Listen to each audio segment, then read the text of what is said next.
Order. Chairman of Ways and Means. I beg to move, Mr. Speaker. The question is the motion relating to the standing orders relating to private business, as on the order paper. As many of that opinion say aye. Aye. Contrary, no. I think the ayes have it. The ayes have it. Before we begin today's business, I want to make a short statement on the work of the Speakers' Conference. This House knows how seriously I take security of this House and that of its members and staff and families.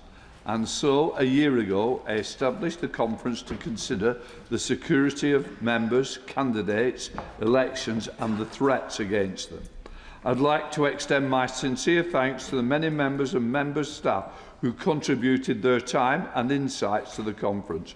Your experience has been vital in the shaping the findings and the recommendations as outlined in the report. We published our first report in June, and today we are publishing our second and final report. Right, we now come to topical questions. The Secretary of State for Work and Pensions, Catherine Fuchs, sorry. Question number 1, Mr. Speaker. Sorry? Oh, Lee Dillon. Sorry, I do beg your pardon. I've been given the wrong paper. I should work with the order paper. Lee Dillon. Thank you. Question number 1, Mr. Speaker. Topicals I've moved on too quickly. Thank you, Mr. Speaker. The clocks went back at the weekend and you nearly put them forward again, just at the beginning. I'm very pleased to be here answering my first set of questions as the Secretary of State for Work and Pensions. I look forward to my exchanges with the Shadow Secretary of State and the other spokespeople in the House. With regard to the question, the state pension age will rise to 67 from 2028.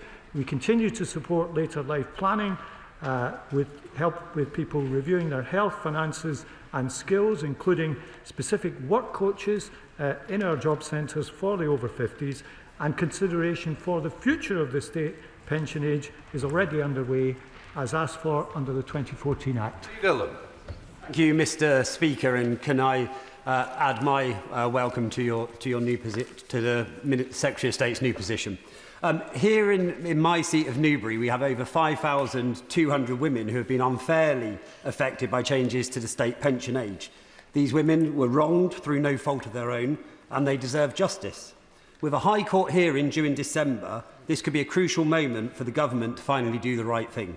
So will the Secretary of State now listen to the Ombudsman's recommendations and commit to providing compensation to WASPy women?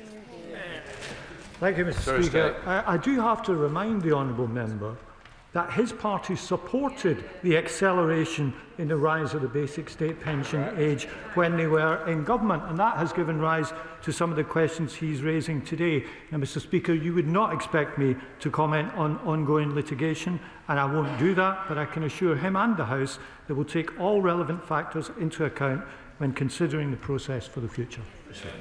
Thank you, Mr. Speaker. Previous to my election to this place, I worked for a homeless charity in Harlow called Streets to Homes. One of the cases involved a man who was homeless due to delays in getting his state pension. Can I ask how the Department is ensuring delays like this aren't commonplace? Well, Mr. Speaker, we hope that those entitled to the basic state pension receive a seamless and fast service. This is a pension that people contribute to throughout their lives, and when they reach state pension age, we of course hope that they get it as soon as possible. Bobby Dean. Number 2, please, Mr. Speaker. Minister. With permission, Mr. Speaker, I'll answer this question together with questions 9 and 11. Access to work does a very important job, but current delays with the scheme and our ambition for an 80% rate of employment point to the need for reform. The consultation launched in the Pathways to Work Green Paper closed on the 30th of June. We're now reviewing all aspects of the scheme in light of the responses that we received. Bobby Dean. Mr. Speaker, I had a constituent come to my surgery the other week, and they felt pretty frustrated that the Access to Work scheme that once supported them was pulling the rug beneath their feet as they progressed through their career. My constituent has been a model example. He has not let his multiple neurodivergent diagnoses hold him back. He has worked hard, and with support, he's earned a promotion into sort of a deputy leadership position. But it's at this point that DWP decided to reassess him, and they have downgraded his support. Right at the moment, he felt he needed to maintain that support with his new responsibilities. So can you assure us that when these reforms come, they will look to make sure that people can be supported through progress in their career as well as into work in the first place? Well, the honourable gentleman makes a good point. Obviously, I don't know about the details of the case that he's referred to, but it is important that access to work and our wider employment support enables people not just to get into work, but to thrive once they're there, exactly as he says. Marshal Dakota. Thank you, Mr. Speaker. Access to work, the Access to Work scheme provides vital support, and it's one of the best forms of support for blind and partially sighted workers. But when their cases or their awards come up for review, they are finding that their support and awards are being significantly reduced. Now, given the government's commitment to keeping Britain working, can the Minister tell me or explain why blind and partially sighted people are seeing their support cut? And will he agree to meet with me and other sightless organisations to see how we can address some of these challenges within the scheme? Well, I say to my honourable friends, there's been absolutely no change in the policy on access to work, but what has happened is there has been more scrupulous application of the existing policy and guidance over the last year. That means that the awards that have been given from access to work have been more consistent, but I do know there have been cases where support has been reduced. I'm looking forward to attending the forthcoming meeting of the all-party group that she chairs on iHealth, and that might perhaps give us an opportunity to discuss the issues that she's raised. Martin Wrigley. Mr. Speaker. On 20th of May, I met with the Minister to speak about access to work claims that were being denied, changed or reduced, all contrary to the guidelines. The Minister assured me this was a communications issue and the guidelines hadn't changed and that officials were going to fix the problem, speaking to the local job centre. The problems weren't fixed. Since then, both Dawlish Gardens Trust and the No Limits Cafe in Newton Abbot have ceased to provide access to work services because the system just isn't working. And they said every claim was being rejected. And this has been mirrored by the Access to Work Collective. I asked the Minister, who changed the guidelines and why? Or are they simply being ignored to save money at the cost of vulnerable adults? If the Minister would like more information, I would be happy to meet with him again. Very happy to meet with him again, but I can assure him the policy has not changed. In fact, we just published last week the spending figures on access to work, and spending went up 17% in the last year. It went up 32% in the year before that. So I don't know what's happened in the particular case that he's referring to, but I'd be very happy to have a further look at it. Dave Beckham. Thank you, Mr. Speaker. Mr. Speaker, access to work is absolutely vital, and I agree that at the high end of the scale, sometimes it can be more expensive. But I have a very senior person in the world of theatre in my constituency, running Grey Eye Theatre indeed, and she requires access to work. But even with the right support, there's not enough for the needs that she has, because she needs a British Sign Language interpreter with her at all times. They are at the pinnacle of assessing what people need, and are very good. And I would love to invite the Minister to visit Grey Eye Theatres, because they are great at supporting disabled people into work, with access to work support and without. Minister. Well, I am aware that a big chunk of access to work does go to interpretation for British Sign Language, and it's not unusual for people who draw on that support to hit the cap, which increased last year. It's now £69,920 per year. We clearly will look at that, along with all other aspects of the scheme, in the review that we are undertaking at the moment. Shadow Minister Mark Garner. Thank you very much, Mr. Speaker. Mr. Speaker, back in May last year, the party opposite, whilst in opposition, was outraged to learn that average processing time for applications to the Access to Work programme was running at fully 43.9 days. In fact, so outraged was the Labour Party that they made it a manifesto pledge to tackle this very specific problem. Now, Mr. Speaker, after more than 15 months of a Labour government, it seems that far from slashing waiting times, applicants now have to wait an average of 93.6 days. That is more than twice the waiting times under the previous government. A year in government, Mr. Speaker, and the Labour Party has doubled the misery and uncertainty suffered by disabled people. Why? Minister. Well, Mr. Speaker, we're fixing the very, very serious problems left behind by the previous government. On access to work, the number of people processing the applications has been increased by 118 since May of last year. But the honourable gentleman is right, the delays are still a problem. That points very clearly to the need for reform, and that's what we're getting on with. Shanker.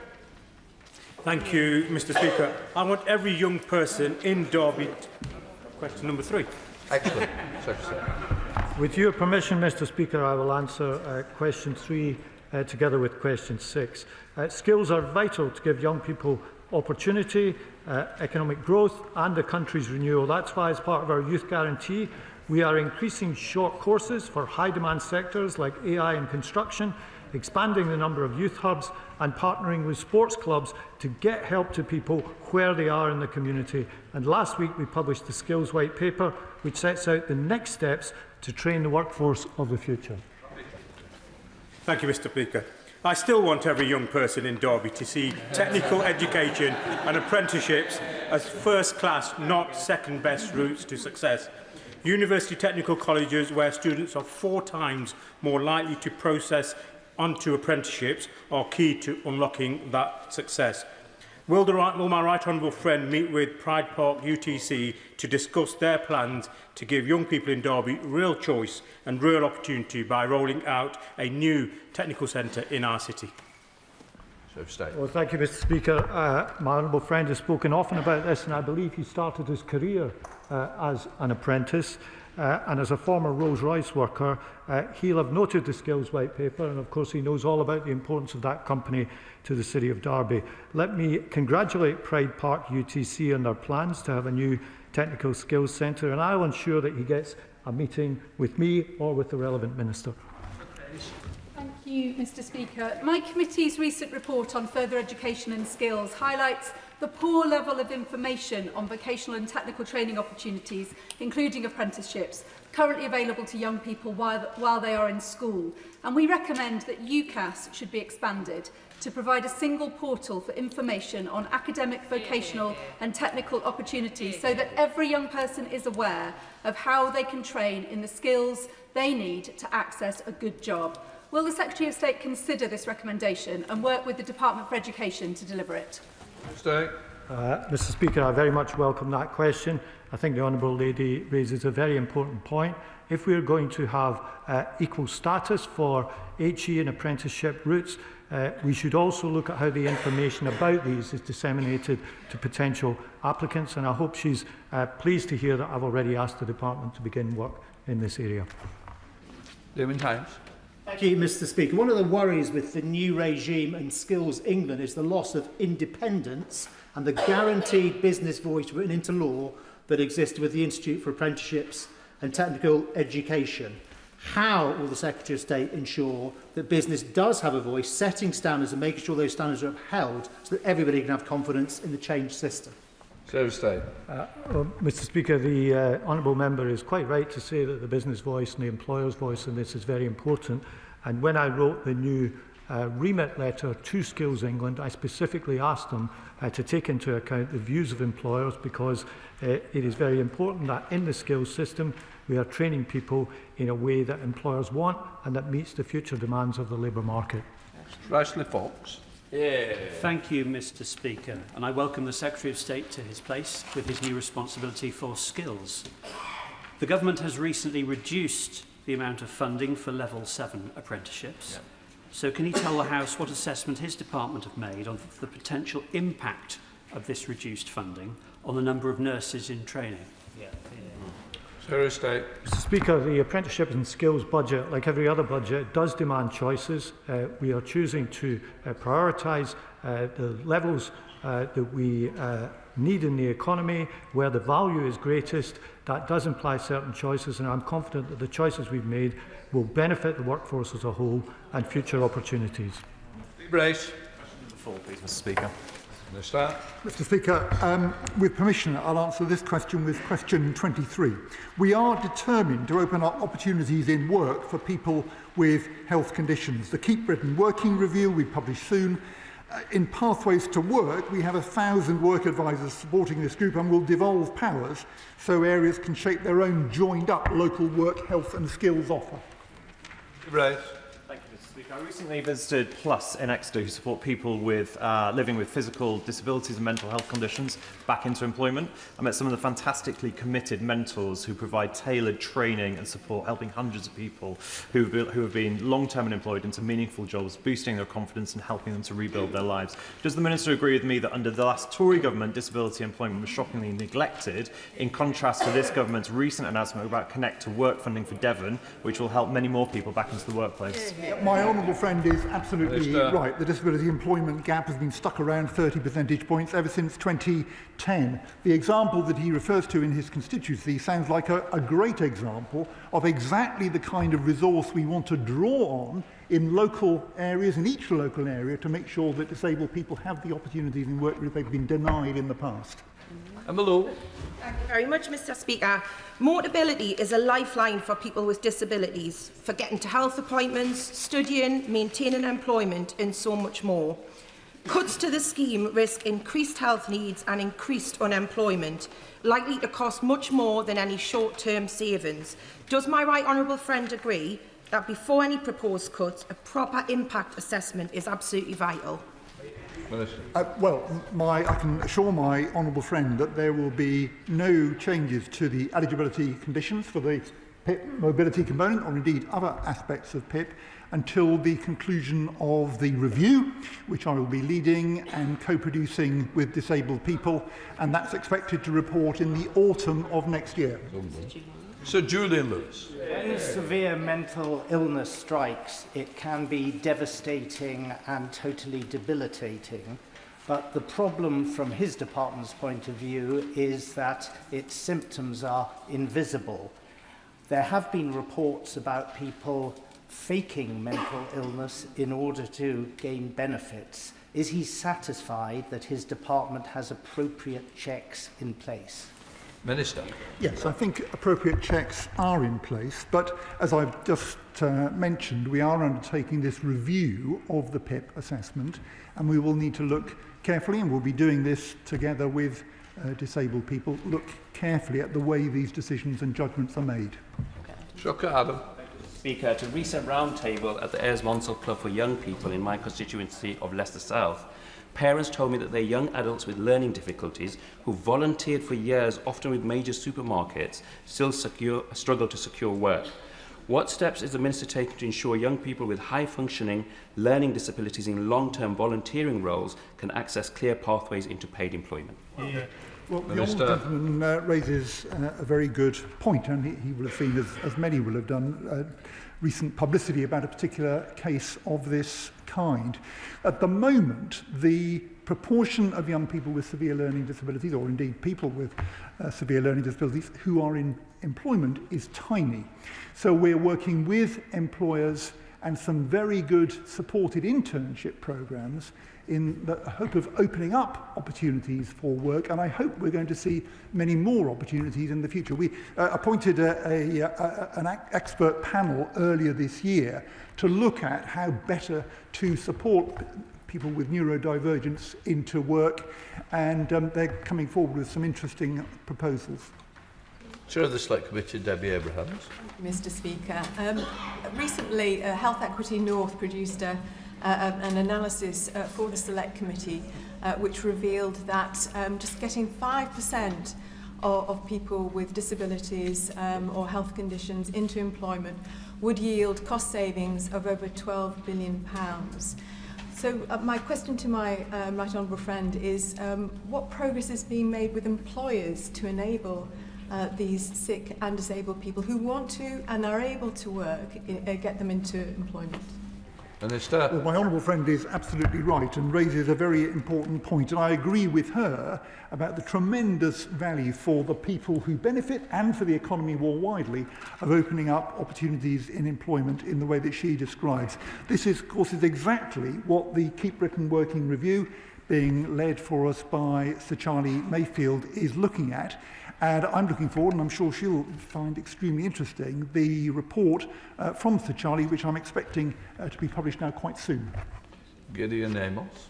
Mr. Speaker, 4,000 people in Somerset, many of them with disabilities, being transitioned from employment support allowance to universal credit. They were assured they wouldn't lose out, but one constituent waited 3 months with absolutely no income at all until my intervention and the department's intervention. And Somerset were also not warned of this transition, which causing huge difficulties for the county to assess council tax benefit implications. What steps will the Minister take to make sure people do not lose out, which is what they were told would happen in the transition to universal credit? Well, Mr. Speaker, I'm not quite sure why the news of this transition didn't reach Somerset, but the plans have been quite well publicised, I think, and we have put in place a very careful enhanced support journey for people, including quite a number of people on ESA who might struggle with the transition. So if there's a particular case, and I think he's raised one, if there are other particular cases where there are difficulties, then we are able to provide extra support to make sure that people can make that transition without hardship. Dr. Danny Chambers. Number 5, Mr. Speaker. Ben? Oh, Minister. Mr. Speaker,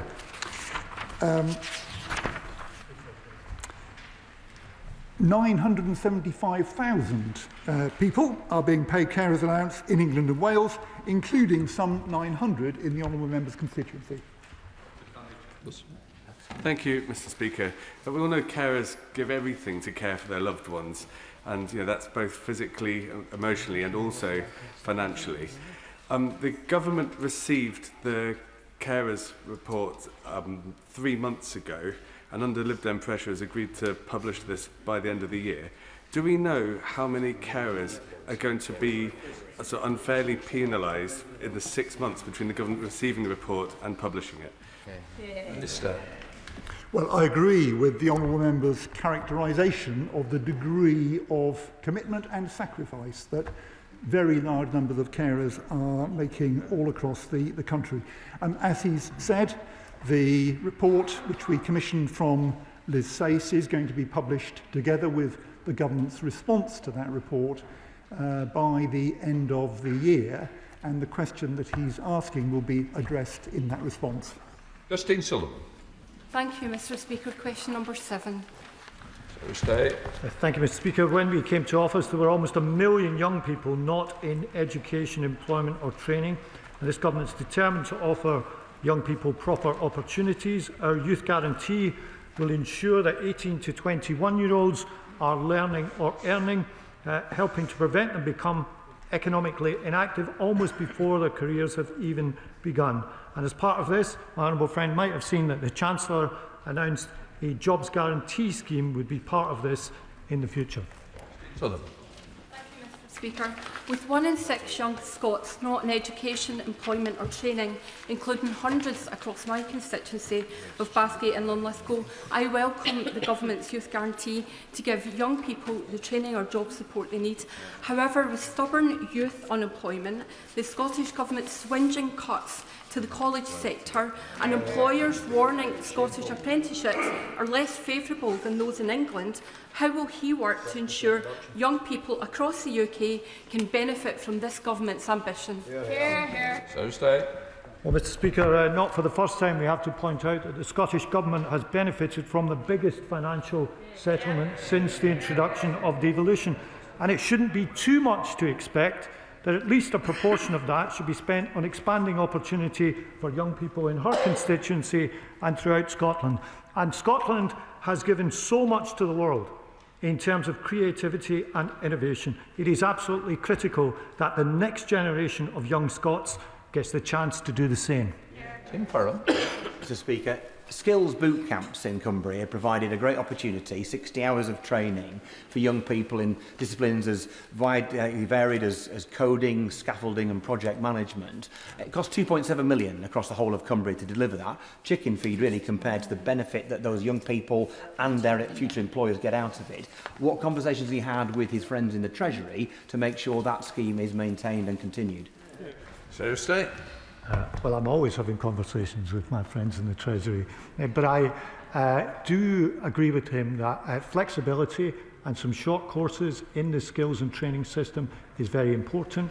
Not everything has to be done according to the exact same formula and recipe, and I do think that shorter training courses have a big part to play. Secretary of State Helen Wayner. Thank you, Mr. Speaker, and can I welcome the Right Honourable Gentleman and wish him luck in his new job, especially because every day that passes under this government, we see fewer people enjoying that chance to start a new job. Unemployment has gone up month after month. Nearly 1 million young people aren't in education, employment or training because of this government's policies, their jobs tax and their business red tape. Even the pension minister's former think tank agrees with me on this. There are people all around the country out looking for work, young people who want to get on in life, all those people trying to provide for their families. So please can he tell us and tell them, when will he get unemployment down? Minister. Well, Mr. Speaker, she has a short memory because the government that she served in presided over the biggest slowdown in living standards in recent memory, and there are 358,000 more people in work than there were at the start of the year. So we will keep supporting young people into work. We will change the system that we inherited, where we had the wrong incentives and a lack of support, and we're putting both of those things to rights. Well, no surprises there, Mr. Speaker. The Prime Minister can put new faces on the front bench, but they still don't have the answers. And he criticised the previous Conservative government, but we got unemployment down to a 40-year low, a record Labour could only dream of.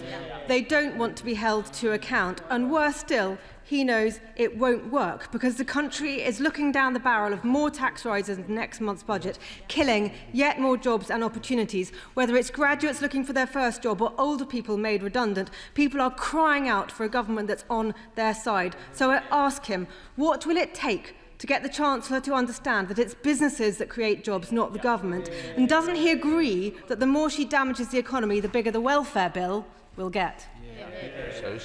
Well, Mr. Speaker, since we came into office, interest rates have been cut 5 times, helping businesses and households. Business confidence is at a 9-year high, according to Lloyds. We've had announcements of much more private investment, including £150 billion of private investment during the recent state visit. Add to that the trade deals that they couldn't secure, and there are reasons to be optimistic about the future of the economy, and I hope that she shares them. Seamus Logan. Mr. Speaker. Minister.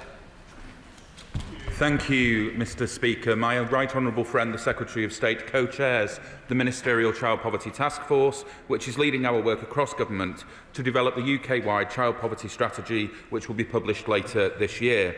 We are considering all available levers to give every child the best start in life, building on work underway already across all 4 nations. Ahead of publication, the Government has already taken action for the whole of the UK, including introducing a fair repayment rate and improving the adequacy of the standard allowance of universal credit from April 2026.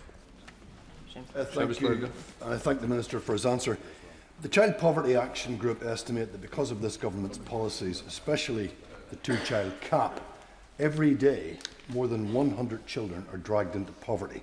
That equates to almost 3,400 children between now and the autumn statement by the Chancellor at the end of next month. So here's a lever. While child poverty in Scotland is falling, why doesn't the Minister finally listen to reason by scrapping this cruel policy?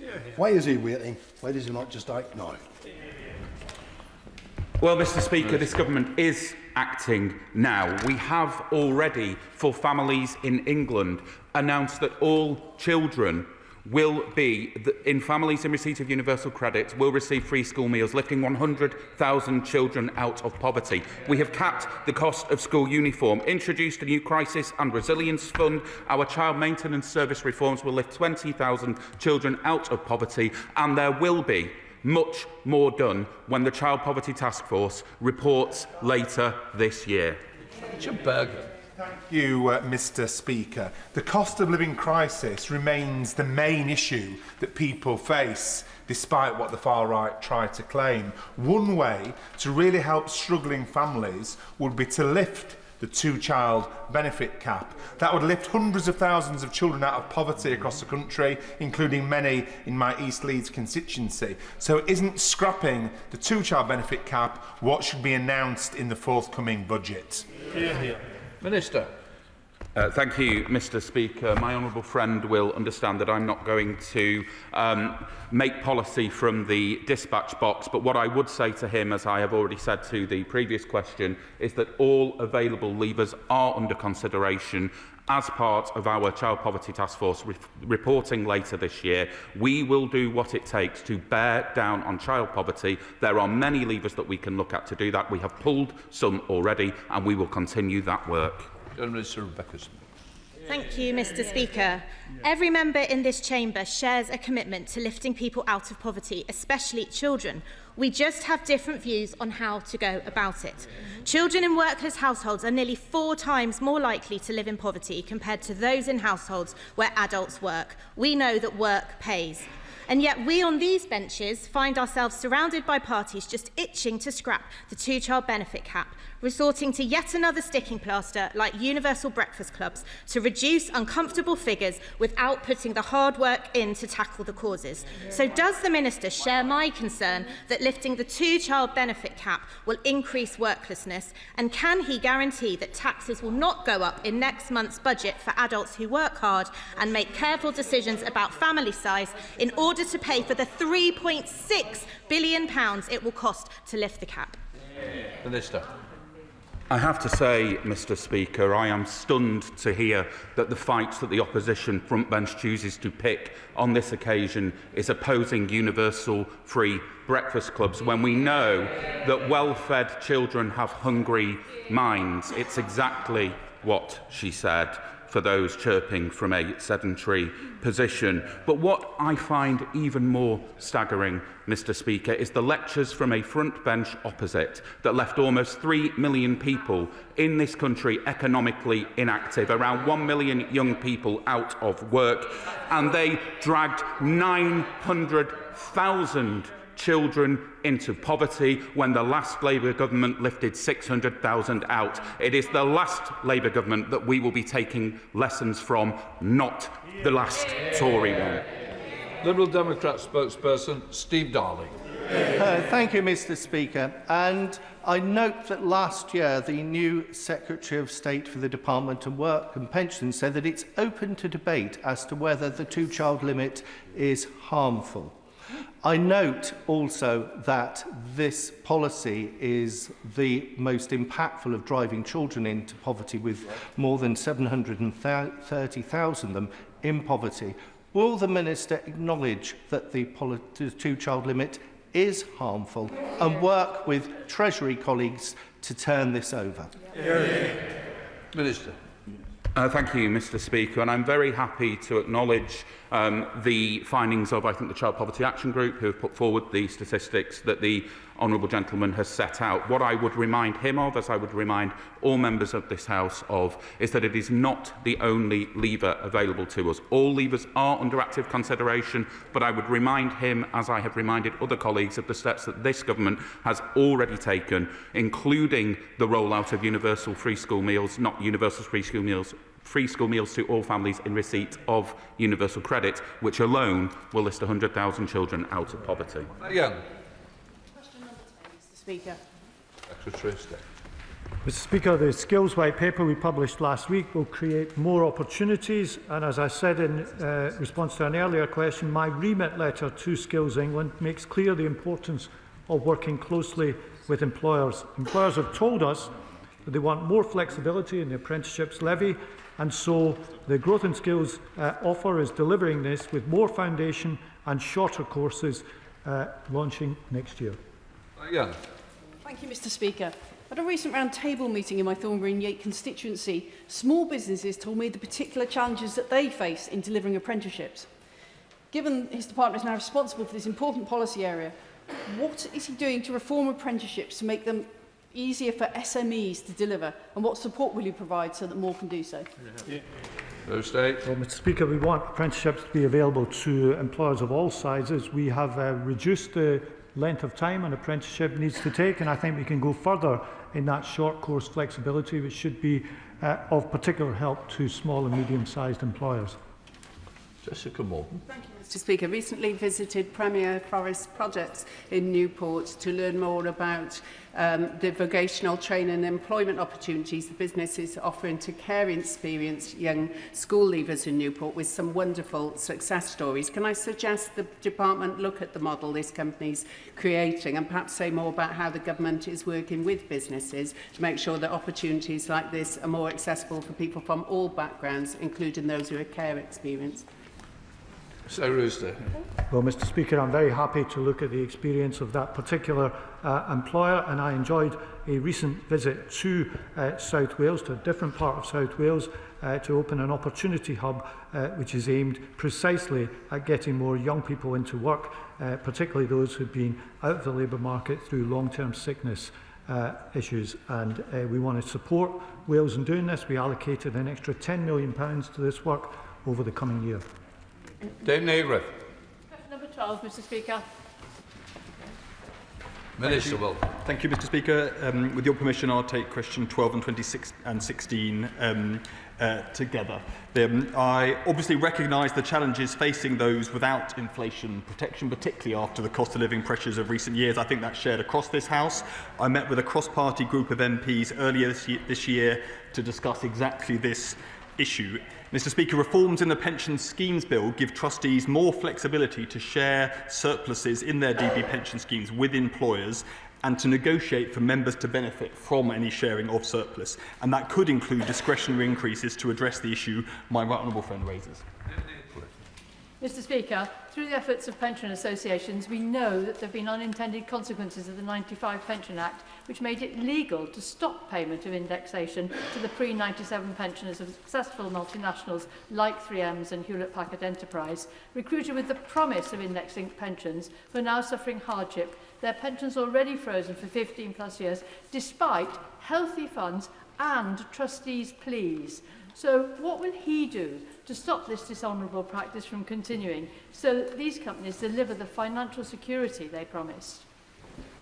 Minister. I absolutely recognise the issue my honourable friend has raised. Any of us in that situation would want to see those increases in those pensions continued. She's aware about the legal background to this, but what I would say is that scheme rules govern when increases with inflation can be paid. Those aren't changed retrospectively, but the pensions regulator has spelt out that trustees should consider those not receiving inflation increases when they're taking their decisions, and they should consider the history of making such awards, and particularly in some of the examples she's just provided. As I say, I think the provisions in the pension schemes bill give trustees more power to argue for those increases. Margaret.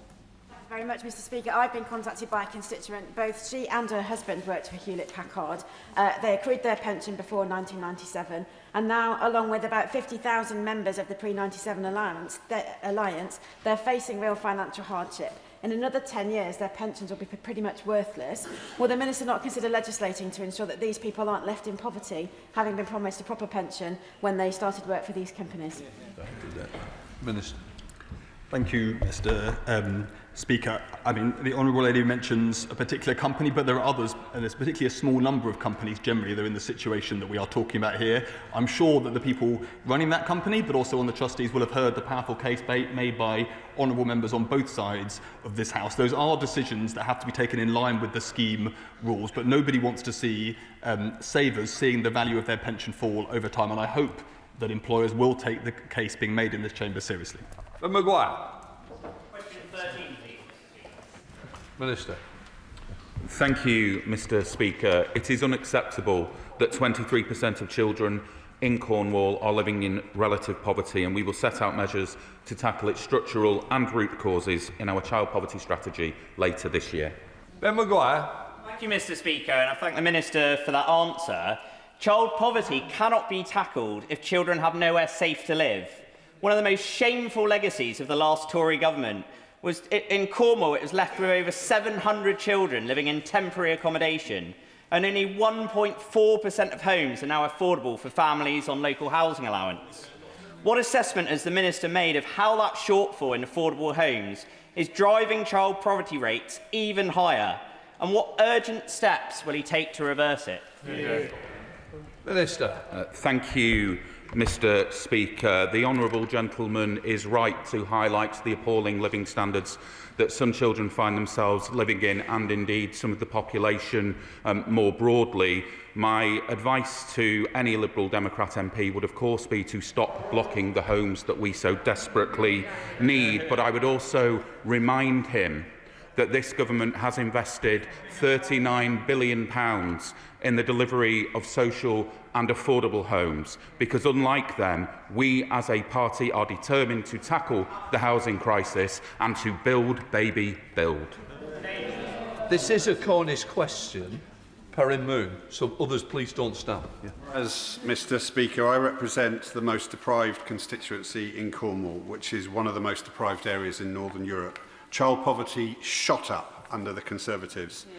Today, our local FE college, the Ofsted outstanding Cornwall College, is turning away young learners in construction and engineering due to a lack of space.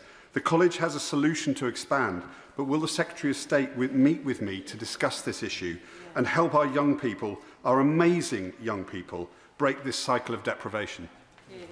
Minister. Thank you, Mr Speaker, and I'm sorry to hear of the situation that my honourable friend outlines. What I can say to him is that if the Secretary of State is not able to meet with him, I would be more than happy to do so. Bishop Ferguson. Number 14, please, Mr Speaker. Thursday. Thank you, Mr Speaker. The Trailblazers are up and running, delivering support for young people since earlier this year. This includes, for example, mental health support, flexible work experience sessions. We've extended the programme for a further year, bringing total funding to £90 million, and the insights from these Trailblazers will inform the national rollout of our Youth Guarantee. Patricia Ferguson. Thank you, Mr Speaker, and I thank my right honourable friend for that answer. But does he agree with me that the actions of this government in supporting young people are in stark contrast to the situation in Scotland, where we've had 18 years of SNP neglect, with the college sector suffering a 20% cut in the last 5 years?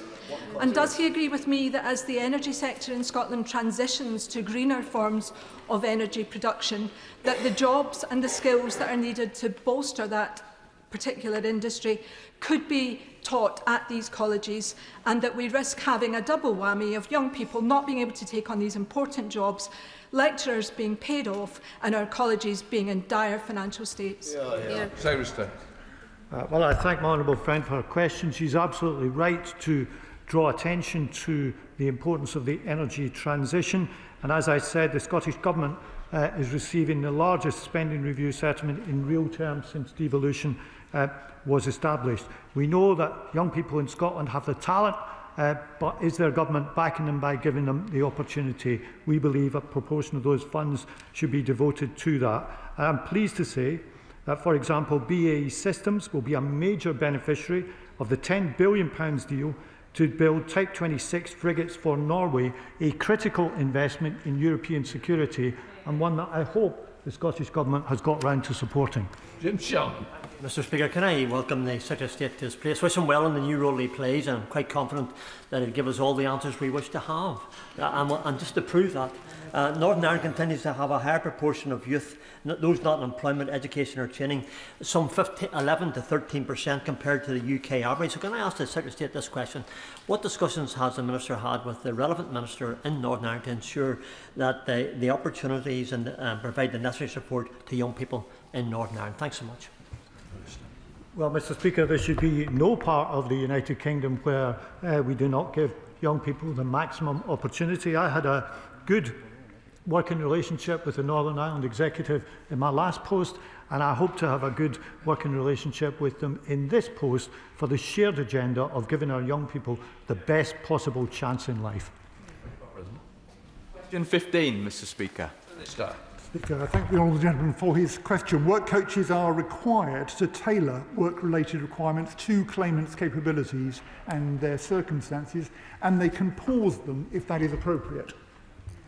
Mr Speaker, my constituent Ross has neurodiversities, and he is in employment working at a garden centre, but his income is supplemented by universal credit. On inadvertently missing an appointment with a job coach over the phone, he was sanctioned, losing out on 2 months' worth of rent and risked being made homeless and losing his job if he didn't have his parents to step in. Can the Minister assure folks like Ross that they will be powered up by our benefit system and not punished when they make innocent mistakes? Minister? Well, we certainly do want the system to support people like Ross. If work-related requirements are missed, then the reason that's happened should be asked for, and 7 days allowed for an answer. And there should also be a pre-referral check before a sanction referral takes place. If he'd like to send me the details of what happened in that particular case, I'll happily look into it. We now come to Topicals. Catherine Fuchs. Thank you, Mr. Speaker. Second time lucky. Question number 1, please. Mr. Speaker, I'm very conscious of the responsibilities of the department, which touches millions of lives in this country every month. We've joined up skills and employment support in the Department of Work and Pensions to bring the skills system closer to the labour market. And as part of our youth guarantee, we've announced that it will have a backstop jobs guarantee in it. Together with that and Connect to Work, we are both tackling the incentives in the system and providing critical support, because my priority is to have a welfare state which looks after people when times are tough, but also provides a platform of opportunity to help get them out of welfare and into work. That's from Fuchs. At the Conservative Party conference, the Shadow Chief Secretary to the Treasury called for the state pension to be means tested. This has caused deep concern in Monmouthshire to pensioners there who've worked hard all their lives and built up modest savings. Under the party opposite's plans, they would risk losing their state pension. Will the Secretary of State confirm that under this Labour government, the state pension will remain available to all? Well, Mr. Speaker, I'm happy to say that what she referred to about means testing is not the government's policy, but can the party opposite confirm whether it's theirs? The Chief Secretary let the cat out of the bag. Can she confirm that this is not her policy, or is it that her leader still sticks to the position she said earlier this year, where she said, we are going to look at means testing? Are they still looking at it, or are they not? The good thing is the government's not responsible for their own problems. Helen Waitress, Shadow Secretary of State. Thank you, Mr. Speaker. Indeed, questions are to be answered by the government on this occasion. The Right Honourable Gentleman has an important and not always easy job. I'm sure we all remember the fiasco before the summer when the government tried to make welfare savings and ended up legislating for welfare spending. Since then, the Prime Minister has said that there is a clear moral case for welfare cuts, and the Chancellor has said that she can't leave welfare untouched. Does the Secretary of State agree? Mr. Speaker, I noticed she didn't want to clarify the position on means testing the state pension.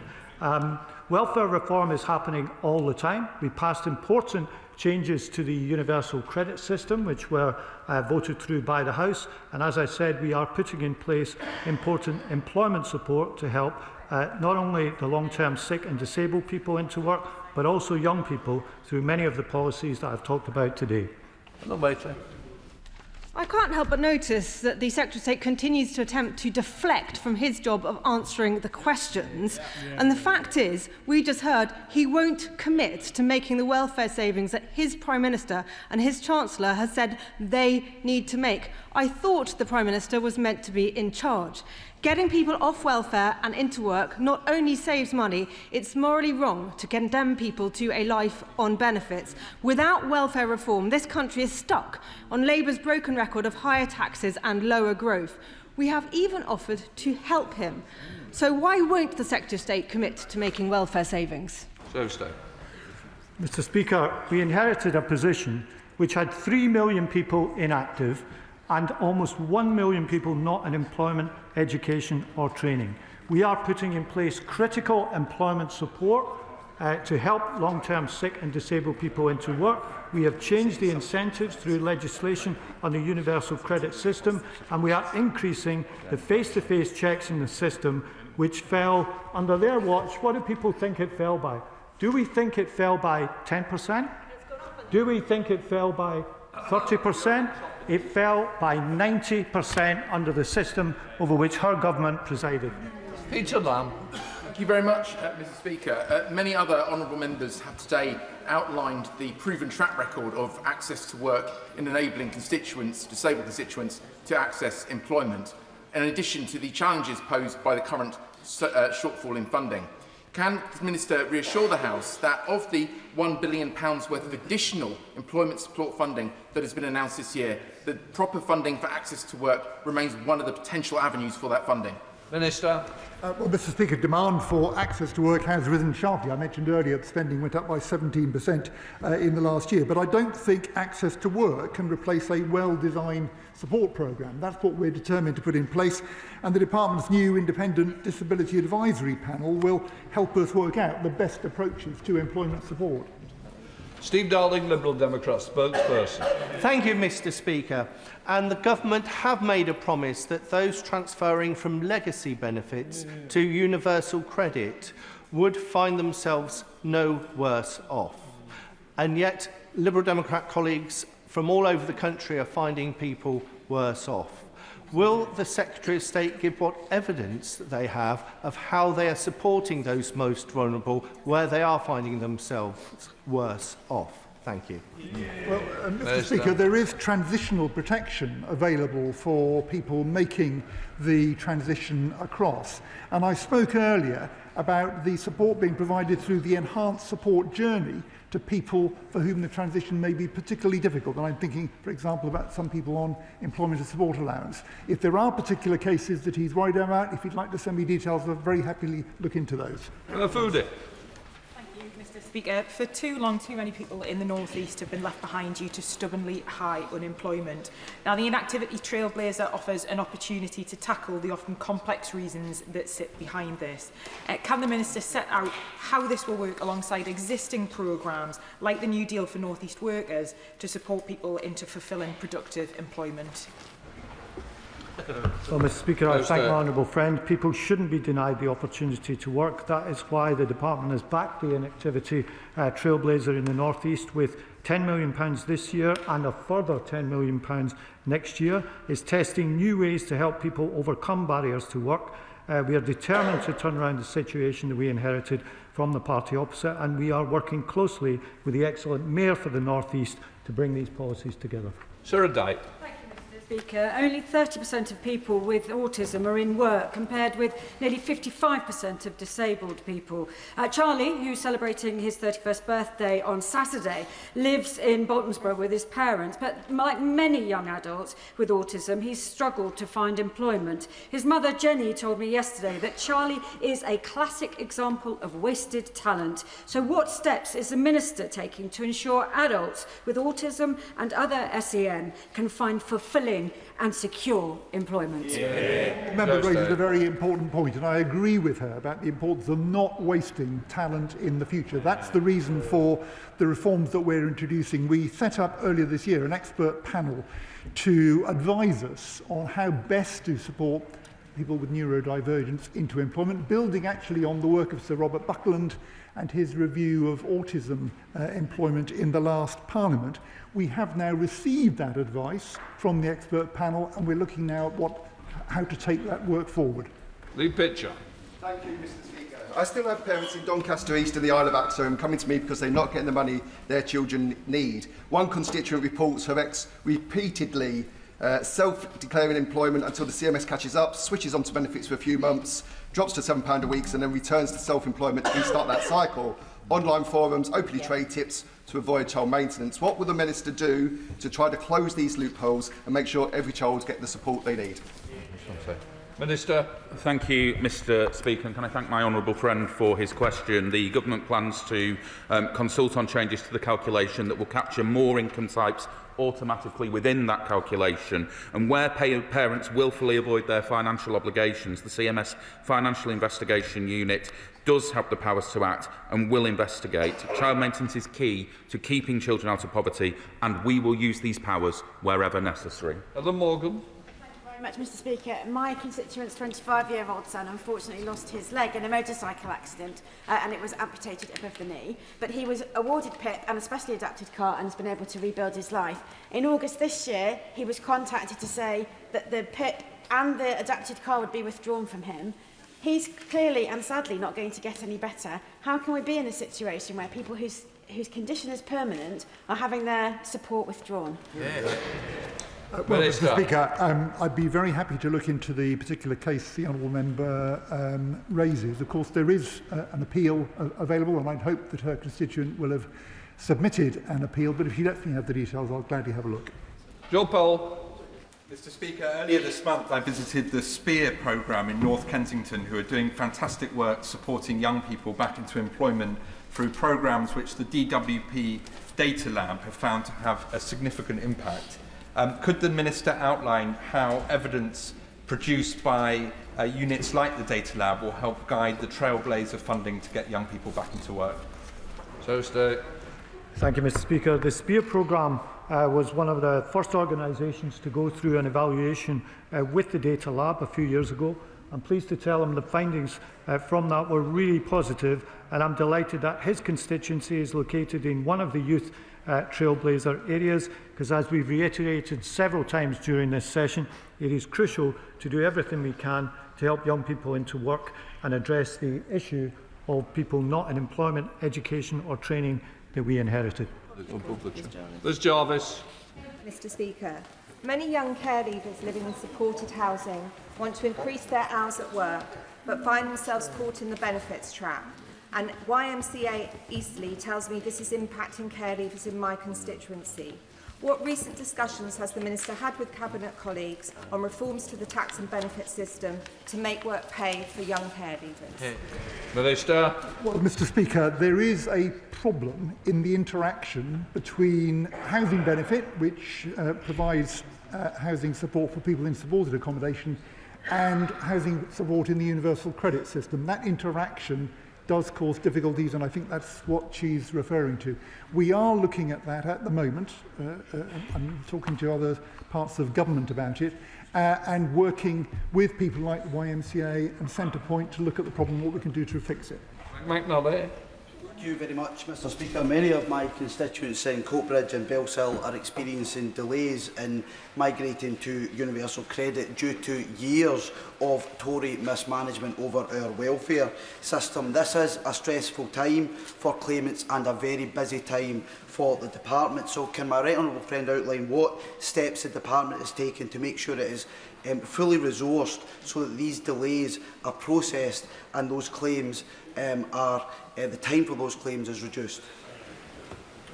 Thank you, Mr. Speaker. The Department is prioritising making sure that there is adequate staffing resource available to support claimants and ensure migration is delivered smoothly and on time. But I am concerned to hear what he says about the experience of his own constituents in Coatbridge and Bellsill, and I will look further into this on his behalf and revert back to him. George.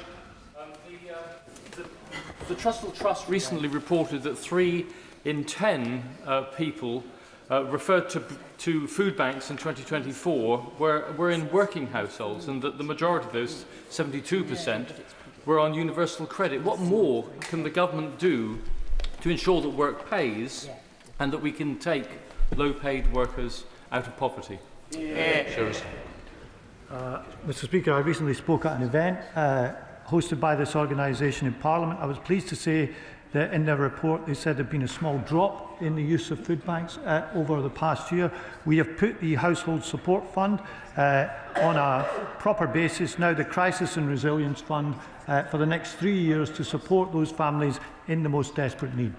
Mr. Speaker, giving sick and disabled people agency and drawing on lived experience sets the only path to getting policy right so that they can access work, appointments and get out of their homes, avoiding worklessness, health decline and isolation, with their mobility support needs recognised through PIP.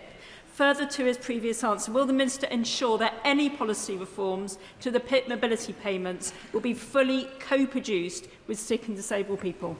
Minister. Well, I can reassure my honourable friend that the review of the PIP assessment, including the mobility element of that benefit, will be undertaken fully in co-production with disabled people and disabled people's organisations, and I'll be setting out very shortly how the review that I'm going to be leading will be undertaken.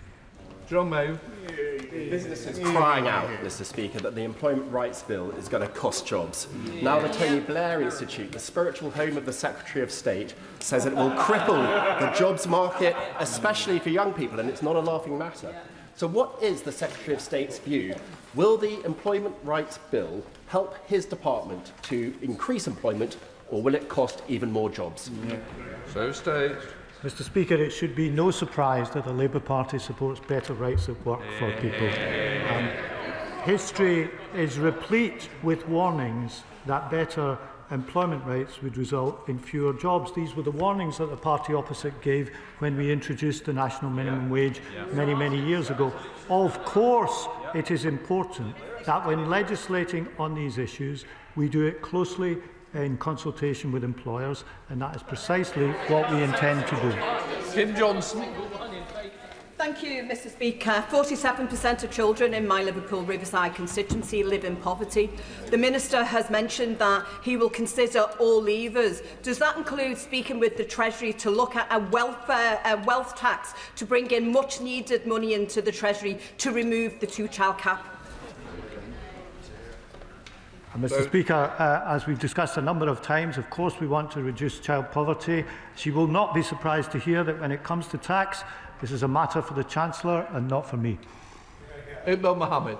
Thank you, Mr. Speaker. May I welcome the Secretary of State to his place and wish him well. Last week I attended a WASPI campaign drop-in and was informed that there are currently 4,320 women in Dewsbury and Batley affected by the WASPI scandal.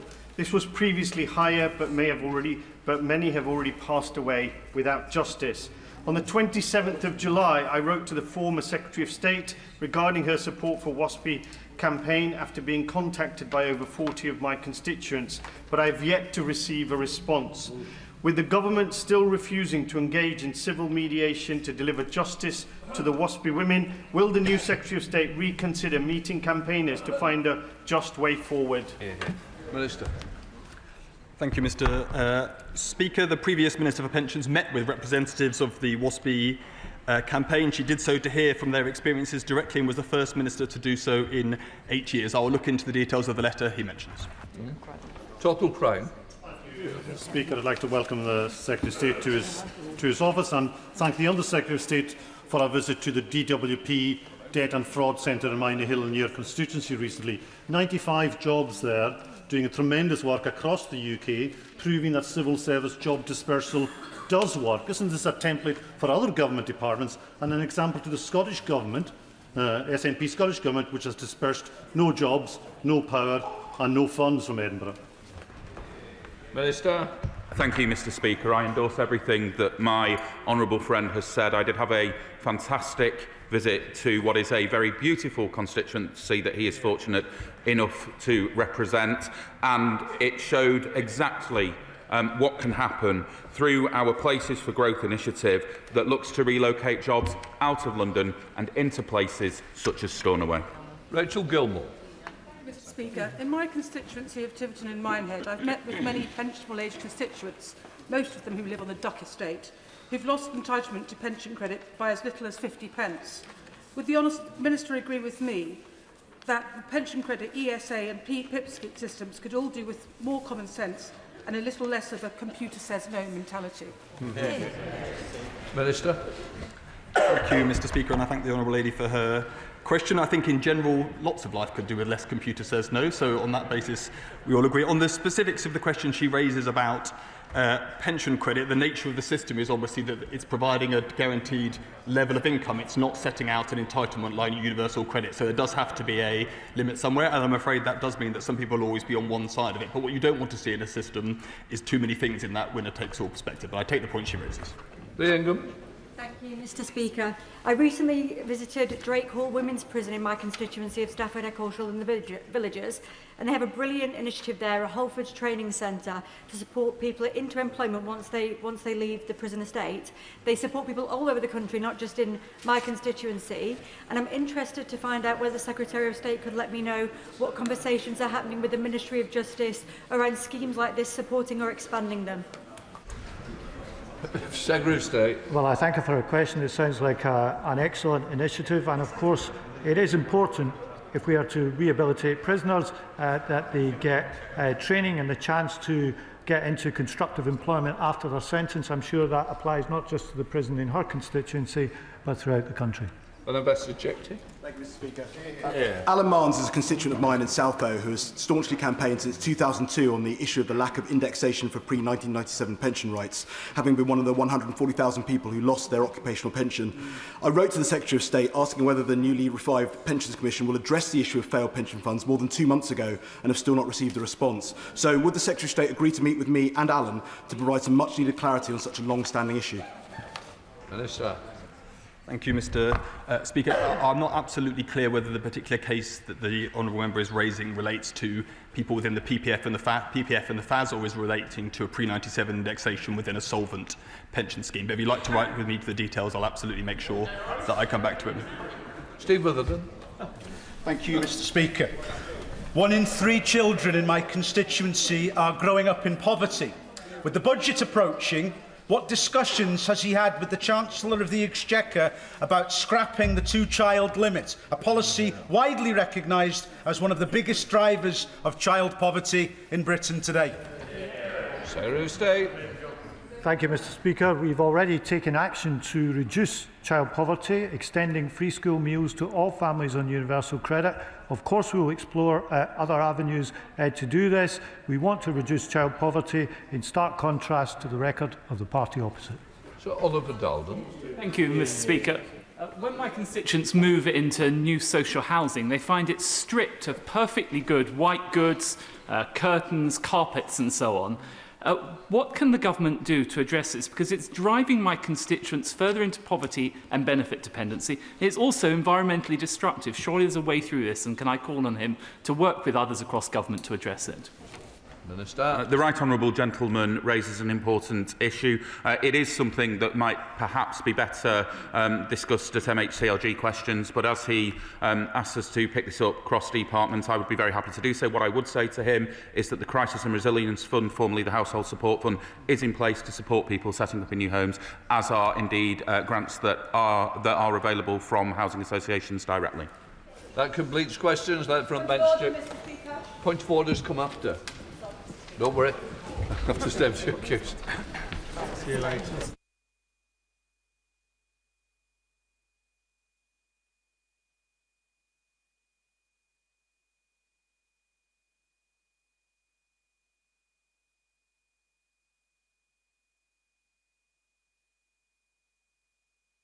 Right, we now come to the urgent question. Chef Secretary of State Andrew Barr.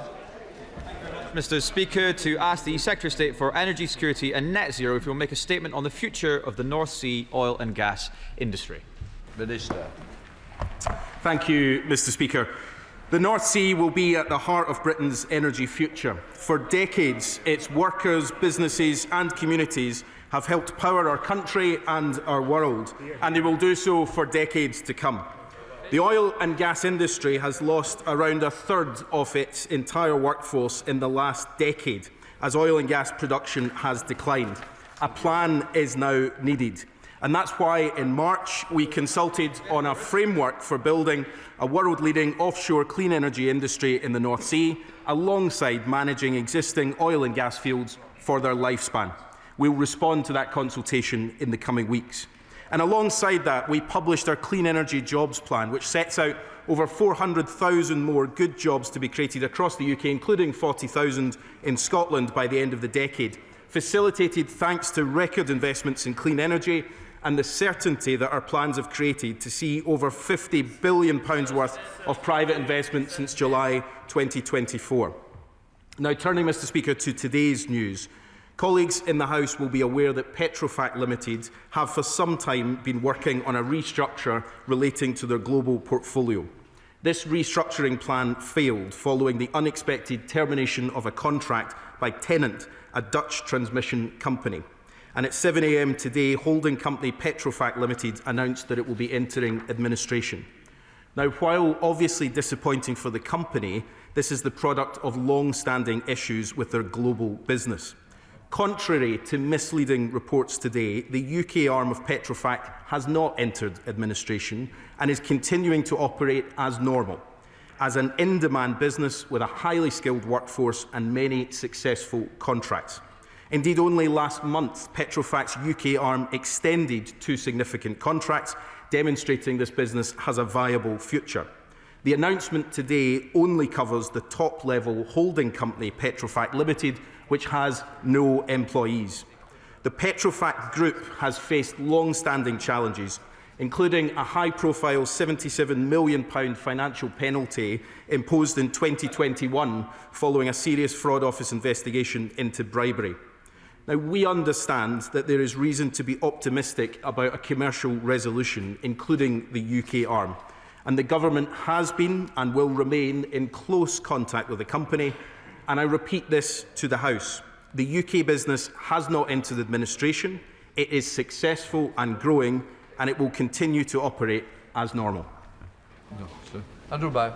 Thank you very much, Mr. Speaker. Mr. Speaker, another week, yet another hammer blow to our North Sea oil and gas industry, another gut punch to energy workers, another blow to our energy security. And, Mr. Speaker, the blame, whatever the Minister says today, lies squarely with this Labour government. Today, the energy giant, they don't like to hear it, Mr. Speaker, but today, the energy giant Petrofac has entered administration, casting doubt over the future of their 2,000 employees in Scotland, as their global HQ is in Aberdeen, and countless more supported indirectly through the supply chain. This is a company that, as the Minister has said, has had issues for many years. But the hostile environment created by this government in the UK continental shelf has made operating here for far too many companies nigh on impossible. Since the 2024 general election, there have been thousands of redundancies in our offshore energy industry. Harbour Energy completed a new round of redundancies just last month. With depressing regularity, Mr. Speaker, we hear of more job losses in the North Sea. Whether that be at Harbour Energy, Apache, Hunting or Petrofac, each job lost means uncertainty for a family, a mortgage jeopardised, investment fleeing our communities, and our world-class supply chains and skilled workforce pushed towards extinction. Minister, how many more of these will it take for the Secretary of State for Energy to change course? These are political choices. This is a manufactured decline. As a direct result of the hostile trading environment, the close for business sign is hanging over the UK continental shelf. From the energy profits levy extension and increase to the ban on new licences to the refusal to defend the government's decision on Rosebank and Jackdaw, the odds are being stacked against the North Sea industry, damaging the business environment, threatening investment, harming our economy and undermining our energy security. These are political choices that have resulted in job losses. So can I ask the Minister, what steps are being taken to support Petrofac's HQ employees in Aberdeen? How many more jobs have to be lost across the industry for this government to change course? When will the thousands of jobs promised through GB Energy for Aberdeen and around the United Kingdom materialise? And will he personally act and ask his boss, the Secretary of State for Energy, to change course? Or is he content to sacrifice Aberdeen, the North East and our energy industry on this vainglorious campaign to destroy our fossil fuel industry? Minister. Well, Mr. Speaker, can I say to the honourable gentleman that on the issue of Petrofac, I just say that he should be careful with his tone. To come here and try to undermine efforts to find a buyer for the UK arm, to talk down a successful business, which I've just outlined is a successful and growing business in the North Sea, is deeply irresponsible.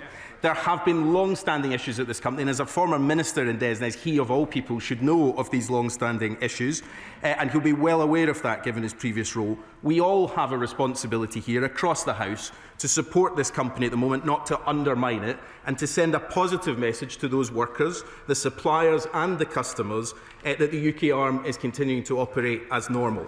All the signs are that there is a viable long-term future for this company, but not if we have comments like the honourable gentleman has put forward today, undermining that business. Now, Mr Speaker, on the wider question of the North Sea, he knows as well as anyone, or he should know, that under his parties in government, we lost over a third of the jobs in the North Sea. He wants to pretend that this transition arrived in July 2024, but he was in government.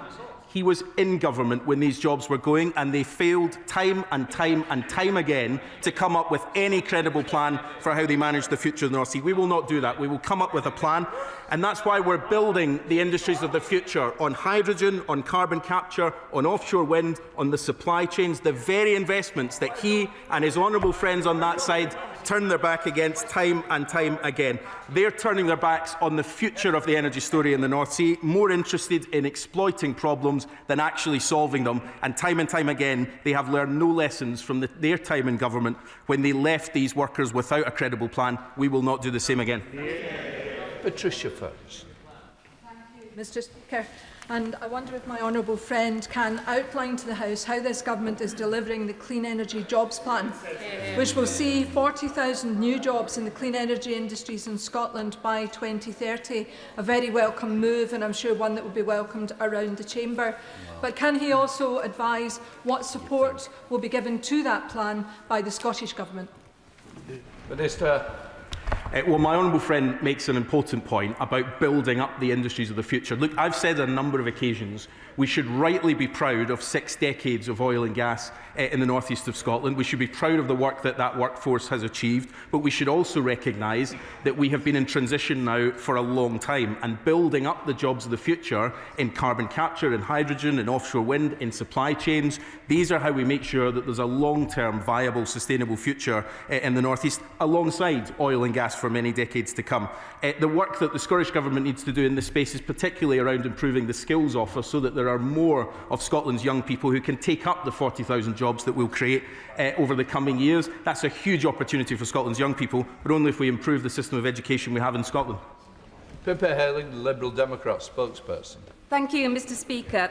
This is worrying news. Petrofac is one of the North Sea's largest offshore contractors, but after years of financial difficulty is entering administration today.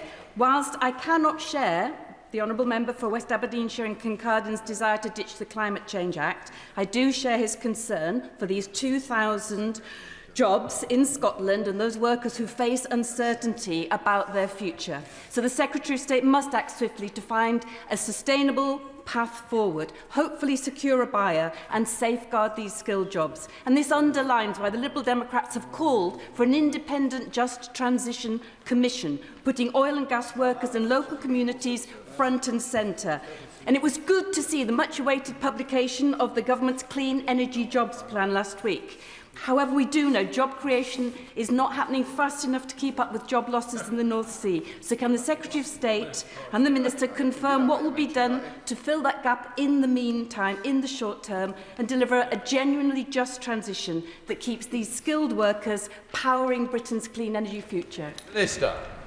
Thank you, Mr Speaker. Well, can I just say, first of all, what a contrast it is with someone responding to this concerning issue, as she rightly says, in a serious way, and not talking down the industry. And I think this is actually where this House should stand taller and recognise that this is a company that's doing good work, that there are workers right now, 2,000 of them, out in the North Sea carrying out their duties. We want to make sure that that is a viable future for the company, and we're doing everything that we can in that space. And all the signs are that it is a growing, successful business. We should recognise that and talk it up, not talk it down, as the Conservative Party seem hell-bent on doing.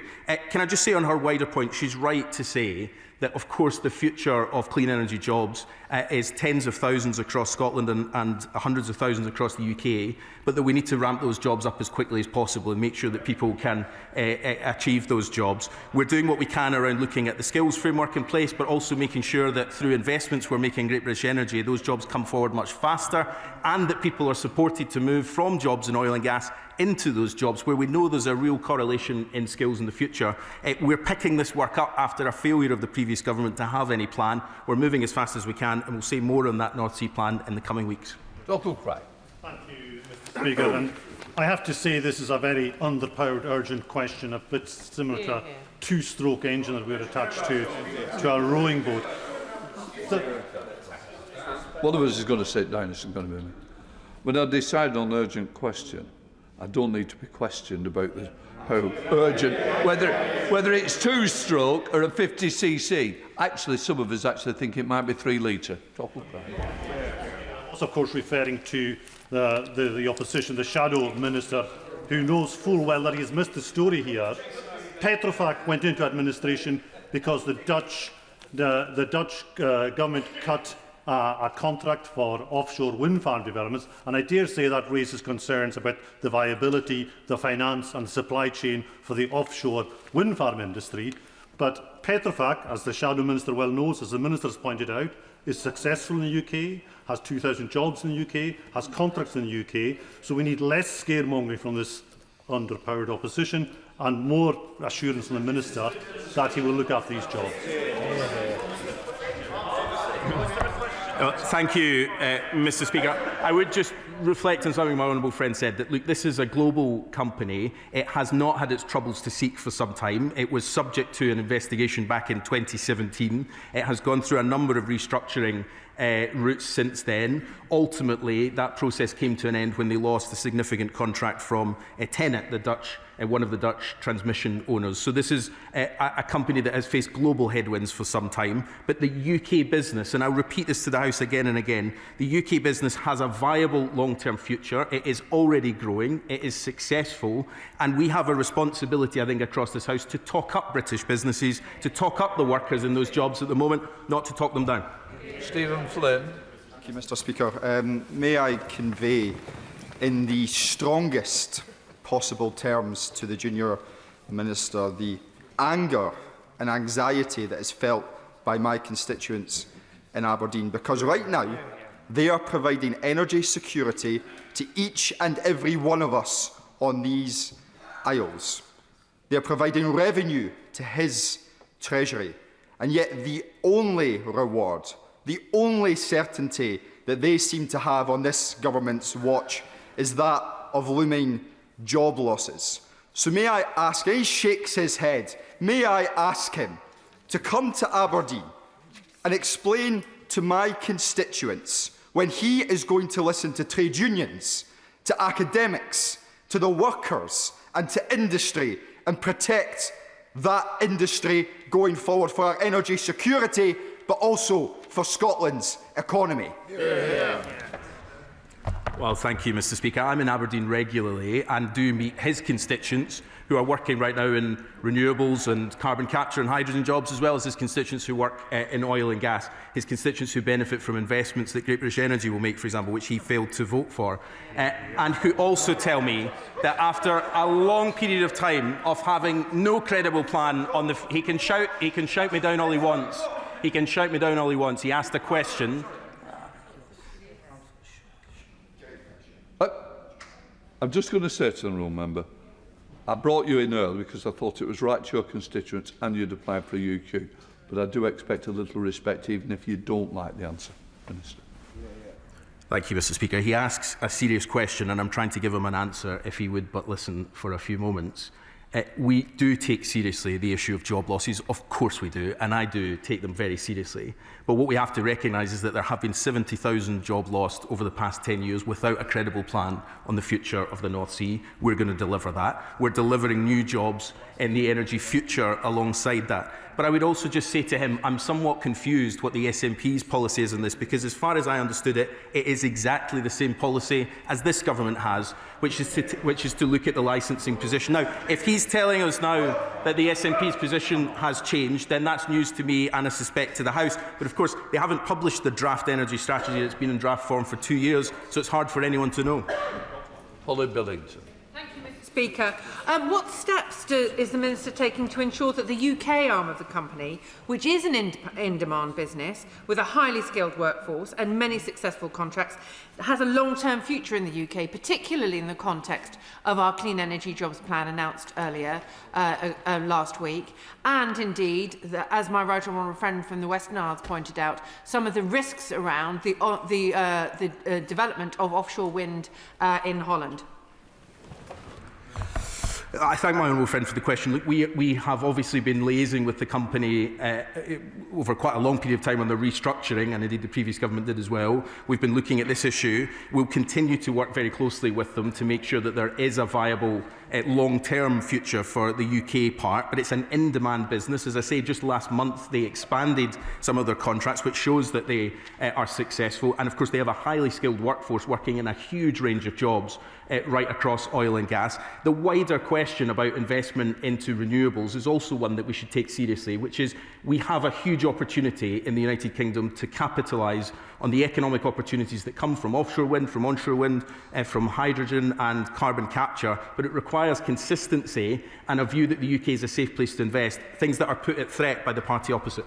Thank you, Mr. Speaker. Anyone who has met businesses in Aberdeen will know that they rely on the oil and gas sector. This net zero at all costs policy by this Labour government is a disaster for high quality skills and jobs in the North East and across Scotland. So what urgent action will the government take to restore confidence and stability in the energy sector?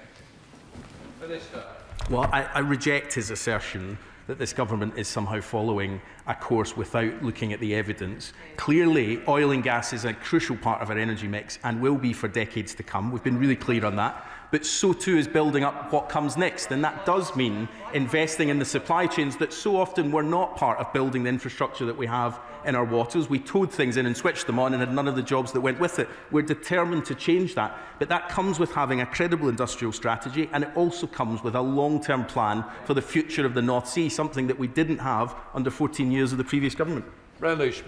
Incredibly, Mr. Speaker, it's now 8 months since the Prime Minister announced £200 million from the National Well Fund for the industrial future of Grangemouth. I've had meetings with numerous companies that have proposals and are frankly impatient to get started. When will this money be spent? When will these jobs come to my town? Because all there is to show far is the bones of an unjust transition and industrial devastation.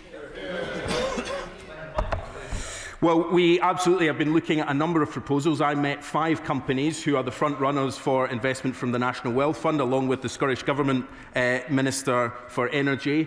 There are a number of those propositions that are being taken forward, and I hope we will have an announcement to make in due course. But of course, what we've been trying to do here is not just spend £200 million on the first thing that comes along, but to find the genuinely long-term viable industrial opportunities that deliver jobs at Grangemouth, not just for a year or 2 years, but long into the future. Because the honourable gentleman is absolutely right to say that for far too long that site has been victim from a lack of planning, and it is an example of a just transition done wrongly. We want to make that different by having a serious plan for long-term jobs on that site. The NWF has brought companies to the table and will deliver an announcement on that in due course. Christine Jardine. Thank you very much, Mr. Speaker.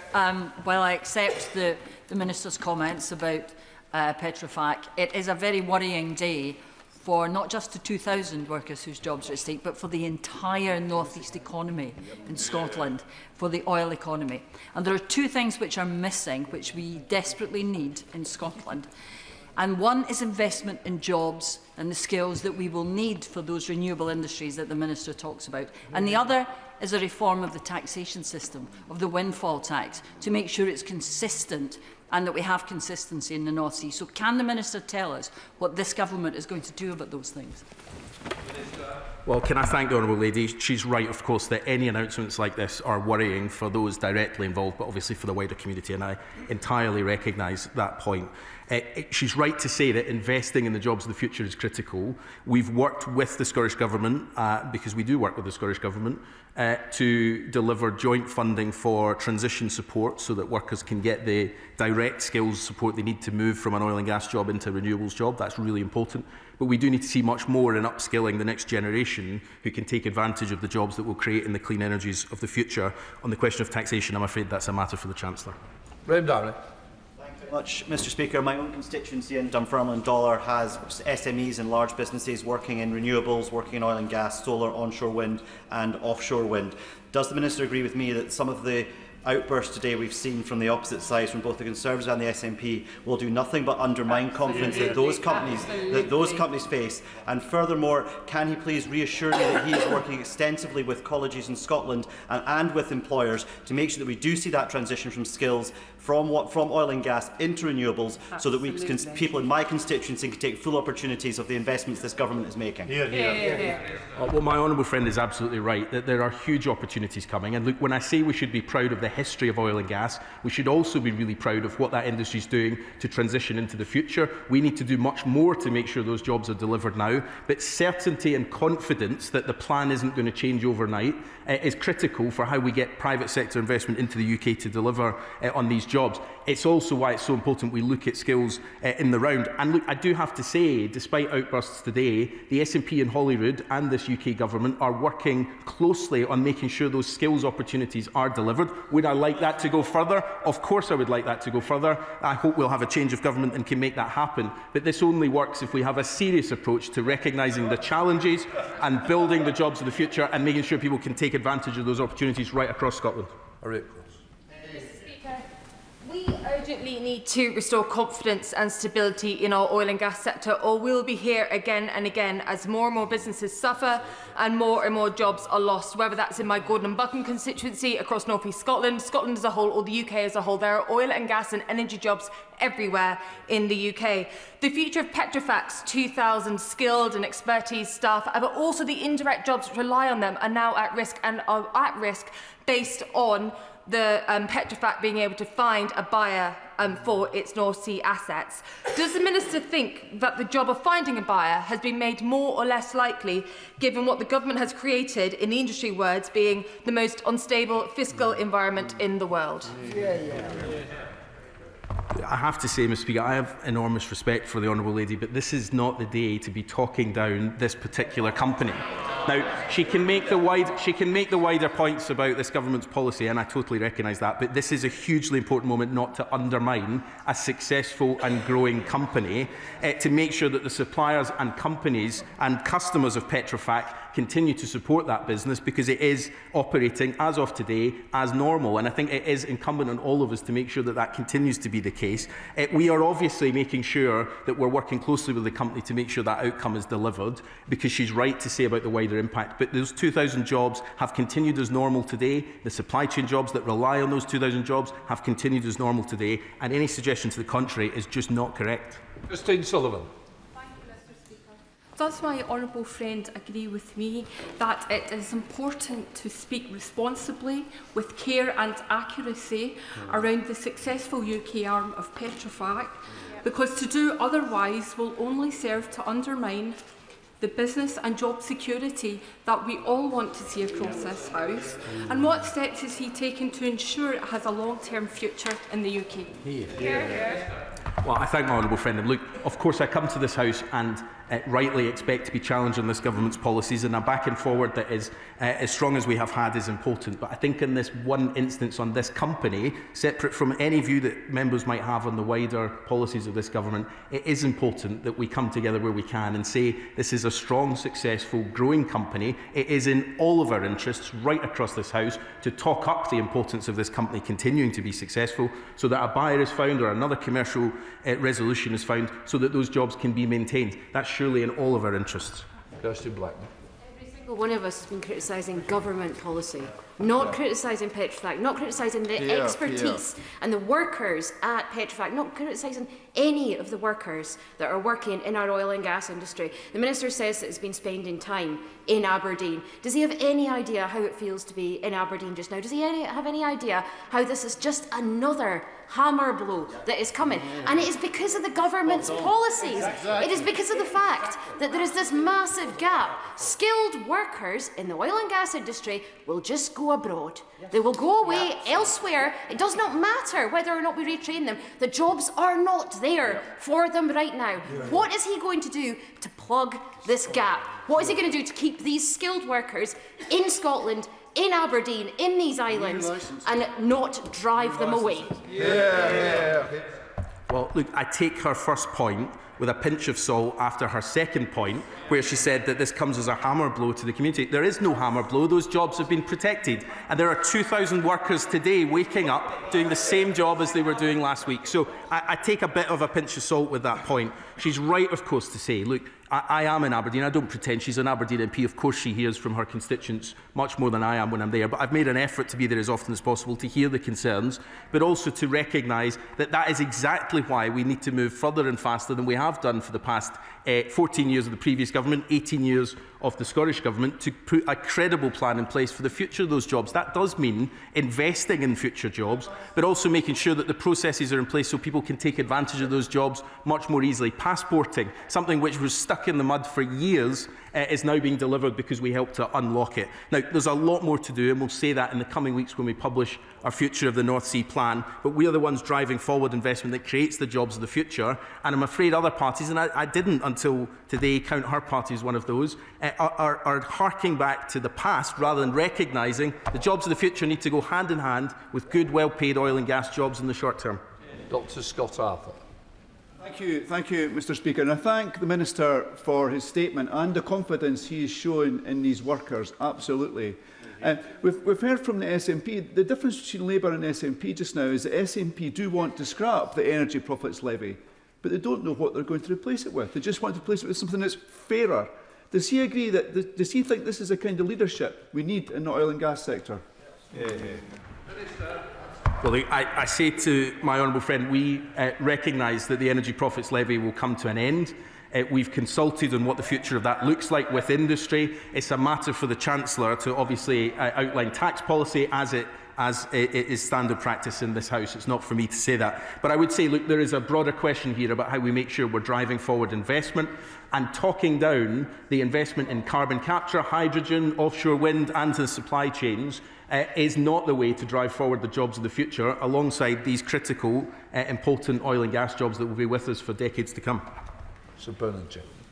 Mr Speaker, can I ask the Minister why does he refuse to issue new licences for the exploitation of new gas fields and new oil fields in the North Sea?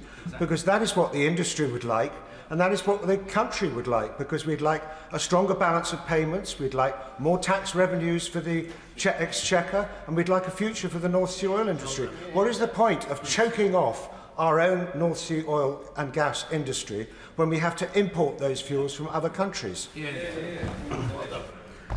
Well, we will respond to the consultation question on the future of licensing in due course. It was our manifesto commitment on which this government was elected to not issue new licences to explore new fields, but we will support existing licences and existing fields for the lifetime that they exist for, and that remains our position. What we also have said, though, is that that is about how we manage the future of the basin, which has been in decline for 20+ years now. We hit peak oil and peak gas in 1999 and 2000, respectively. We have been in transition for a long time. That means investing in the industries that come next alongside oil and gas. Stella Crease. Thank you, Mr Speaker. And following on from that question, can I just say how reassured I am that it is this Minister looking at this, fighting for those jobs for those people in Aberdeen, but also acutely aware that the previous government did not take full account of what impact the Shadow Minister raised Rosebank. We now know that Rosebank would create 50 times more climate-harming gases than it originally admitted to the previous government that it would do. And we know that the climate crisis is one of the biggest drags on growth that there is. So can I ask the Minister just to set out, I know he is as committed as we all are to protecting jobs and protecting the planet. What more can we do within our supply chains to support the work that he is doing and get those growth and get the just transition that this country desperately needs without Rosebank? Well, I think the House will understand that I won't be drawn at all on applications that are currently in for decision, so I won't comment at all on that specific application. But I would take the broader point. It was raised earlier that the net zero economy is growing 3 times faster than the economy at large. It is our economic future. I was at the G20 in South Africa recently, where ministers across the world were talking about the opportunities of the clean power transition in their own countries. This is the economic opportunity of the 21st century. It's also how we deliver on climate leadership, which does still matter, contrary to what opposition politicians might now think. But it is also only right if we deliver it with a genuinely just transition for those workers that have powered our country for the past 60 years. We have seen where transitions have not been done well. The previous government failed to put in place any kind of plan. We're not going to do the same. We're going to deliver a plan that delivers a just transition and also our economic future. Ms. Logan. Mr. Speaker, I hear the Minister's reassuring words, but surely he can understand the worry of the workers waking up this morning to the news that they heard. And it's not just warm words that are causing the problem, it's policies. It's the energy profits levy, it's the ban on exploration. And it's not just me that's saying this. Here's a list of some of the people that are concerned. The Port of Aberdeen, Robert Gordon University, the North Sea Transition Authority, the Tony Blair Institute, the Scottish Affairs Committee. So what is the Minister going to do in terms of addressing these policy problems? Can I thank him for his tone, and just to repeat that I absolutely accept the point that he makes. Of course, I'm saying today that we can be absolutely clear about the viable future of these 2,000 workers, and we should be positive about it, but that does nothing to those who might be worried about it, and of course I recognise that point. I just think it's also important that we talk up the future potential of this company. On the point on EPL, which I'm just going to come to, look, we accept that the EPL will come to an end. We've consulted with industry on what the future of that looks like to make sure that price spikes do result in the Treasury gaining some value from that. I think that's a principle that his party and mine are agreed on. That's rightly a matter for the Chancellor to take forward. But I think if he is in favour of a tax cut for oil and gas, it is quite important that he says where will that significant amount of revenue come from to fund the public services that he and I rely on. Mary Glendon. Thank you, Mr. Speaker. I welcome the government's mention of tiebacks in a recent consultation earlier this year. But their development is important because it reduces costs and extends the life of existing critical infrastructure. However, many existing hubs are reaching the end of their life. We may miss the opportunities that are in front of us. So will the Minister look at tiebacks as a pragmatic step to help aid the transition? Well, I thank my honourable friend, who is always a great champion for this industry, and although we often talk quite rightly about Aberdeen and the north east of Scotland, she's also right to champion her own community, which has a significant number of oil and gas workers in it as well, and I always welcome her straightforward challenge to me on many of these points. I'm not going to get into the detail of the response to the consultation, which we'll publish in due course, but we've been really clear that we want a credible long-term plan for the future of the North Sea. That's why we consulted on a range of factors, not just the future licensing position, and we will come to a pragmatic position on what the future of the North Sea looks like. So Julian Lewis. How many years does the government estimate we shall have to keep importing foreign oil and gas as a result of not being allowed fully to exploit our own supplies? Well, perhaps I would switch the question back to him and say, for how many years have we already been importing oil and gas? Because this comes to the fundamental point here. The party opposite wants to pretend that in July last year somehow we switched to becoming a net importer of oil and gas. That is not what happened. Over many, many years, his party oversaw that transition. And look, I recognise the geology of the basin means that to some degree there would not have been different decisions if we had been in government. That's the nature of the basin. What we could have done differently was see that the transition was happening and deliver the economic opportunities with what comes next. That's what we're going to do. Mr. Speaker, does the Minister share my concerns at the way that Reform and the Conservatives deny the reality of climate change and deny the fact that the best way to protect energy jobs and to protect people's jobs is to follow the Green Jobs Plan? And does he also agree with me that nuclear, such as Heysham 1 and 2 in my constituency, and if I get my way, new nuclear at Heysham, are vital to the Clean Energy Jobs Plan? Well, I was going to say this might be a note of consensus across the House, but then, of course, I remembered the SNP have this ideological objection to nuclear in Scotland, so they won't benefit from the economic opportunities that come from thousands of well-paid, skilled, trade unionised jobs in nuclear. But we do believe that there is a long-term future for nuclear. That's why we announced funding for Sizewell C. It's why we concluded the SMR programme. It's why we have been working with the US government to bring forward private funding partnerships to make sure we're building the latest technology here in the UK. It comes with thousands of jobs. It helps deliver on our energy security long into the future, and it also helps tackle the climate, because this party does believe that the climate crisis is an existential threat to our future. We should do everything we can to tackle it. Richard Tice. Thank you, Mr. Speaker. So thousands more jobs at risk alongside the thousands of families and jobs at risk at the Lindsey Oil Refinery in Lincolnshire, all because of this government's policies about net stupid zero. And yet the Minister talks warmly about the growth prospects for Petrofac. To grow, you need an industry. To have an industry, you need more oil and gas licences. So will the Minister change course and now allow the exploration and more licences to produce oil and gas in the North Sea? Well, I'm not sure there was a hugely coherent argument there, because on the one hand he seems to say that the future might be in these clean energy jobs, but then he says, well, they might not be delivered fast enough, so we shouldn't bother doing it. Look, we think there is an important long-term future in delivering clean energy, including in his constituency, where many of these supply chain jobs will be delivered. He's against that economic investment. He should explain to his constituents and to the wider country why they want to make this country more energy dependent, not less energy dependent, why they are against the economic opportunities that this brings. And look, even if we disagree on the climate crisis, which I find staggering given all the evidence, but I accept he might bury his head in the sand on it, we should at least agree that there's a huge economic opportunity and an opportunity to maintain our energy security. Alice MacDonald. Thank you very much, Mr. Speaker. I recently visited Baxton Gas Terminal in the Honourable Member for North Norfolk's constituency on the North Sea coast. It already provides up to 1/3 of our nation's gas supply. It is ideally placed to be a carbon capture and hydrogen hub. The Minister has just talked about jobs, and I do want those jobs in my area. So would the Minister recognise the vital role that the east of England plays, and would he back Baxton's plans to ensure its low-carbon future and help secure good local jobs?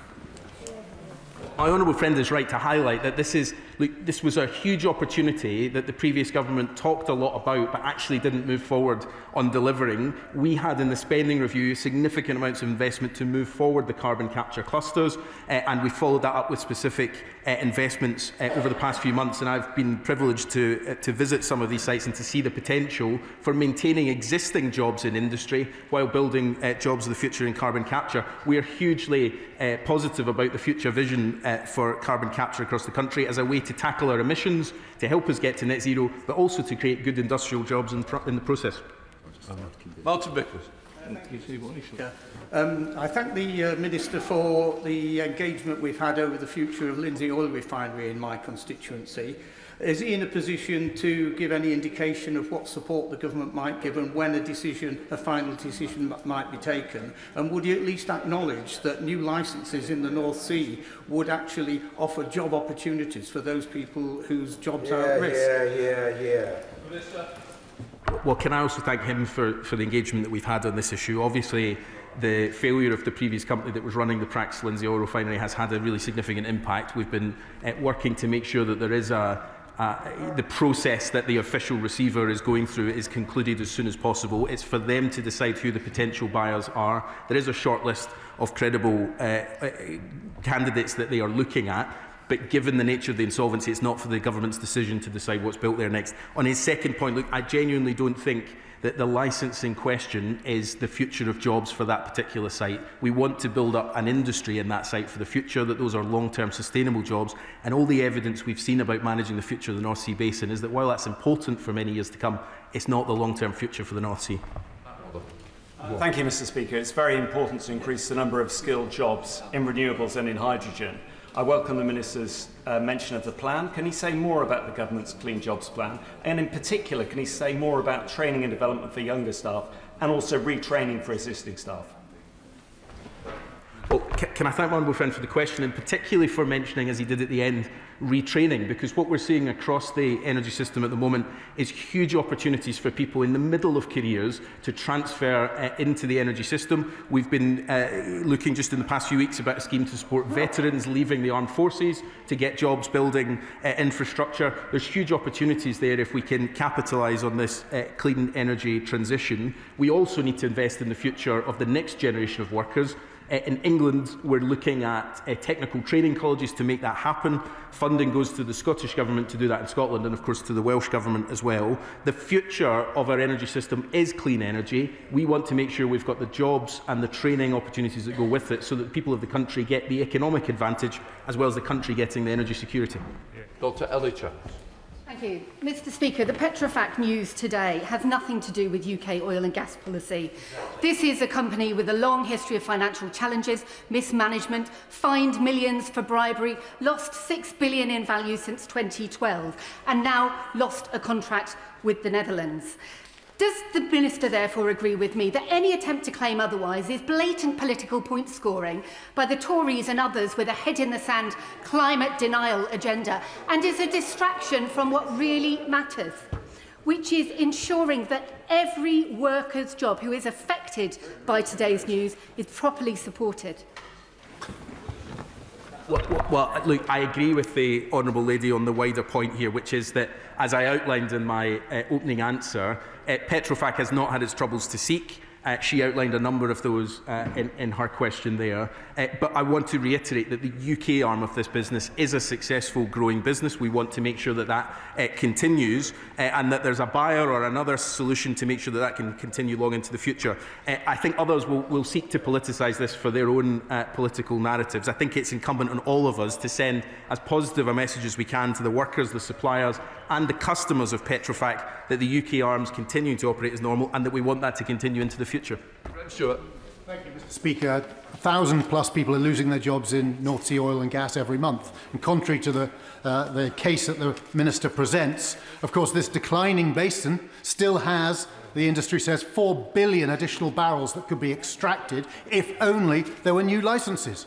So he tells the House, Mr Speaker, that it's going to be needed for decades to come, and he cuts off all new supply, mortally damaging the whole supply chain of which Petrofac is part. So he can't deny responsibility, and he needs to persuade the Chancellor, if not his Secretary of State, who's probably beyond persuasion, that we need to move to a practical policy, new licences, optimise it, because green and fossil fuels don't need to be in tension. We want the transition, but we must keep the jobs for now.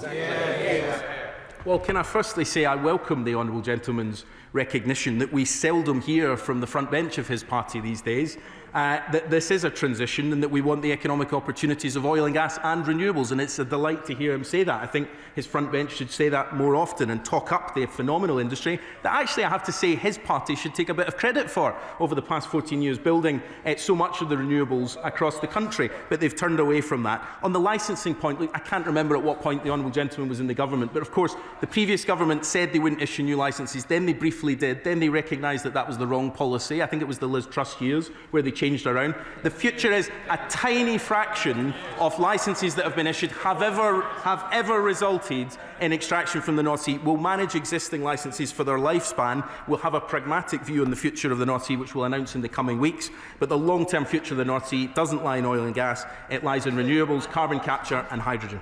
Angus McDonald. Thank you, Mr Speaker. I wonder if the Minister would consider whether it really is a just transition, because we are getting thousands of contractors arriving in the Highlands. They stay in workers' camps. There's very few legacy houses being agreed. They're not employing local people, and all in an area where we have the highest level of fuel poverty in Britain.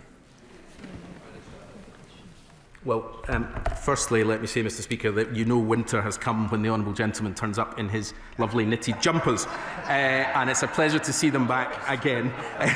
Yes. Can I say, look, he and I have had a number of conversations about this, and I recognise how seriously he takes it. I think there have been some good moves recently to look at legacies left behind, particularly on housing, in fact, where we're building housing that suits the workforce at the moment but can be left behind for communities afterwards. There's a lot of work that we need to see in partnership with the Scottish Government, who of course have responsibility for housing policy, to make sure that those opportunities are taken forward. My honourable friend, the Minister for Consumers, will be saying much more in due course about our plan for warm homes. That will result in significant spending in Scotland, but in the hands of the Scottish Government, who have cut this budget time and time again. I hope they'll change their ways and help support his constituents to have warmer homes this winter. So Desmond Swayne. Has he made any estimate of the likely impact on Petrofac and similar enterprises of the extension of the energy profits levy? Well, as I've said in a number of answers now, the UK arm of Petrofac is a successful and growing business. The reason that its holding company went into administration today is a number of different factors, but the loss of an international contract, nothing to do with our policy in the North Sea. Mark Pritchard. Speaker, of course, climate change exists, just for our colleagues on the green benches. And we need green investments, we need green jobs, and we need the green transition. But isn't there a fundamental flaw at the heart of government's policy? And that is that it is ideologically driven. And have we not learned anything with Russia's invasion of Ukraine on energy security, energy sovereignty and energy independence? And I put it to the Minister with the greatest respect, in the medium to long term, if we continue down this track too quickly, too fast, without a stable transition for both workers and for the energy sector, that we could end up being the government could be in a position of undermining the UK's national security. Well, I thank him for the way he's put the question. And I would firstly just say, look, energy security is at the heart of what we're trying to do, because our exposure to fossil fuels is what led to some of the most significant price spikes in all of our constituents' bills that they are still facing today. Our continued exposure to the impact of Russia's invasion of Ukraine, even though none of that Russian gas now reaches us, is because of the international markets that drive it forward. So the only way to take back control of our energy is by building the clean power system of the future. But the pace of that transition is absolutely right. We are driving forward momentum now to make sure that the investment comes forward to create the jobs in the economy right now. That's been successful, £50 billion just in the past year of private investment. My view is that we should have recognised 10 or 20 years ago, under the previous Labour government and under the previous Conservative government, that a transition was underway and put in place then a credible plan for protecting these jobs. That wasn't done, but we are now determined to do it so that the future transition for oil and gas workers is into good, well-paid jobs in renewables, carbon capture, hydrogen and other technologies, and so that we have a genuinely just and prosperous transition. Job losses in the North Sea come from the lack of strategic energy transition plan. The same applies to nuclear in Wales, where the lack of a plan for Wilbur has seen nuclear jobs on Ynys fall to a record low. Does the Minister agree that future-proofing our energy industries against job losses and rising costs requires a clear strategy and timely decisions from this government? Well, I thank the Honourable Lady who takes every opportunity possible, quite rightly, to ask me about her constituency and a range of energy issues in her constituency, and I thank her for that. Look, the SMR programme we inherited from the previous government. We've concluded Rolls-Royce winning that competition. The future of nuclear will be taken forward with our Hinkley Point C, Sizewell C, and the future of the SMR programme, but also private sector investment in the US and UK partnership to build it. The siting decisions on where the SMRs will be is under consideration by my honourable friend, the Minister for Nuclear, at the moment, and we'll have more to say about that in due course. Dr. Caroline Johnson. The government likes to tell people that growth is its first priority, but growth requires abundant and cheap energy. Does the Minister recognise that the current government's policy, that the only thing it's growing by crippling the oil and gas industry, is domestic prices, business prices, and the number of job losses in the oil and gas industry? No, I don't. And look, the clean power that we're trying to build is how we make sure we get gas off as the price setter on our system. Gas, at this moment in time, sets the price 80% of the time, despite it actually being clean power that's often powering the country. That's a problem that we have to get off so that all our constituents benefit, but also businesses benefit from cheaper power. And of course, the cheapest form of electricity that we can build at the moment is solar, and I know the Honourable Lady objects to a number of those schemes in her own constituency, as she's perfectly entitled to do. But I would say to the party opposite, if we want to build a power system that brings down bills, they have to support the infrastructure that goes with it. Neil Shastrahurst. Thank you very much, Madam Deputy Speaker. And sadly, this is not an isolated case. Regrettably, it's a pattern of decline that we are seeing under this government. So can the Minister set out how many companies must go under before the government realises that Great Britain cannot build a resilient and secure energy system without shutting down the energy industry? Well, let me just challenge the premise of his question once again. Petrofac's UK arm has not gone under. It is working today as it did yesterday and the day before and the day before, and it will the day after. It is a successful, growing business, and we have a responsibility to talk up that industry to make sure that it has a viable long-term future. We'll continue working intensively in the next few days with the company to make that happen, but we do have a responsibility not to undermine a successful business, which is what the UK arm of Petrofac is. The company that went into administration today is the top co of Petrofac, which has no employees. Richard Ford. Deputy Speaker, the UK's electricity price is set by gas 98% of the time. By contrast, the electricity price in the EU is set by gas less than 40% of the time. If the electricity price in the UK was set by the price of clean energy more often, wouldn't the UK be a more attractive destination for investment in energy generation?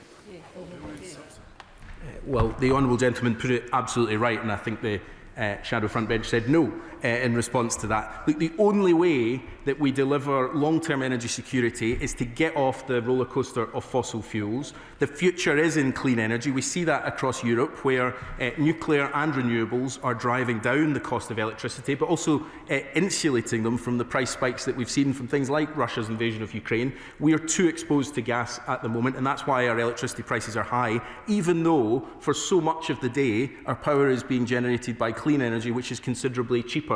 Clean energy is the economic opportunity of the 21st century. It's how we deliver our energy security, how we tackle the climate crisis, but how we bring down bills for people now and in the long term.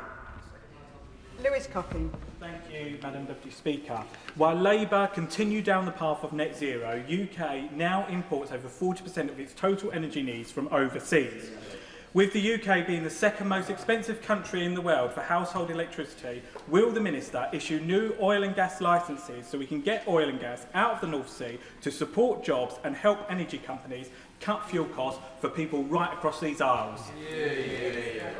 Well, I don't know if it says in the footnote to his question that even if we were to issue new licences, what we would extract from that North Sea would be traded on the international market, and we would pay the price that is traded on the international market. So I'd like to understand his logic on how that helps us to bring down bills, which is not the case. Let me just be really clear. The long-term future of our energy system is in a mix of nuclear and also in renewables. Removing ourselves from the volatility of fossil fuels is the only way forward, but it's also the economic opportunity for his constituents and right across the House as we build this infrastructure here with a proper industrial strategy to create the jobs of the future. Gregory Stafford. Thank you, Madam Deputy Speaker. Can the Minister explain to my Farnham and Borden constituents how the ban on new drilling for oil and gas, whilst importing gas from other countries at a higher cost, is going to bring their bills down by £300? And when is that going to happen by? Well, I'll say to his constituents and to anyone's constituents that we have seen over the past few years, his constituents have been paying the price, in fact, for what happens to our exposure to fossil fuels. It was the previous government that had to spend tens of billions of pounds reducing people's bills because of our exposure to fossil fuels. He's perhaps forgotten about that, but I can tell you his constituents will not have, because they're still paying the price for it. This government's determined not to make the same mistake again. They're willing to go back to the fossil fuel casino again and again and again and hope it gives them a better hand. We're going to build the clean power system of the future and bring down bills for good. Jim Shannon. Thank you, Madam Deputy Speaker. I have a number of constituents who work in the North Sea oil and gas industry and depend on that for their employment. The Minister will be aware that if a buyer is not found, the knock-on effect will not be limited to those families facing redundancy, but to a nation with energy security. So does the Minister not accept that the uncertain government support has had a natural effect on the future sustainability of this industry, and that we need to be realistic and acknowledge that government needs to continue to invest in this industry until we approach that far off time when just perhaps we don't need that oil and gas?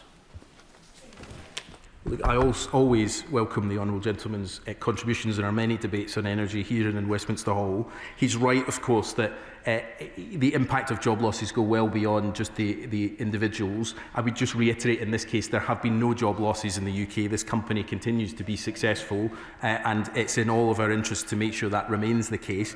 On his wider question, look, I know that the impact of supply chain jobs in his constituency and across the country are felt. That's why we need to building the new energy infrastructure here as well, because for too long all of those offshore wind platforms that were towed into British waters gave jobs to other countries instead of jobs here in the UK. We're determined to do something different about that, and that's why we're driving forward investment in the supply chains to make sure there's a viable future for his constituents and across the country.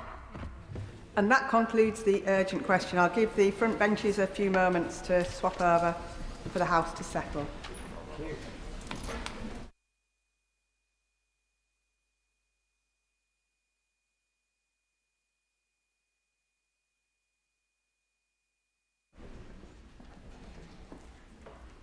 Statement. Deputy Prime Minister David Lammy.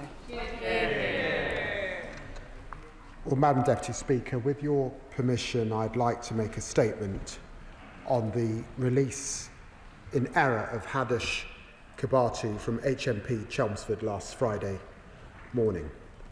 As the House will be aware, Mr Kebatu was apprehended by the Metropolitan Police on Sunday morning in the Finsbury Park area of my constituency. He's back where he belongs, behind bars, and I'd like to thank the Metropolitan Police, Essex Police and the British Transport Police for their swift action to return him to custody, and the public who helped locate Kebatu after the police's appeal. I can tell the House that he will now be transported for deportation back to Ethiopia as quickly as possible. However, this does not change the fact that Mr Kebatu's victims are rightly outraged about what has happened. And I'm livid on their behalf. And on behalf of the public, this was a mistake that should not have happened.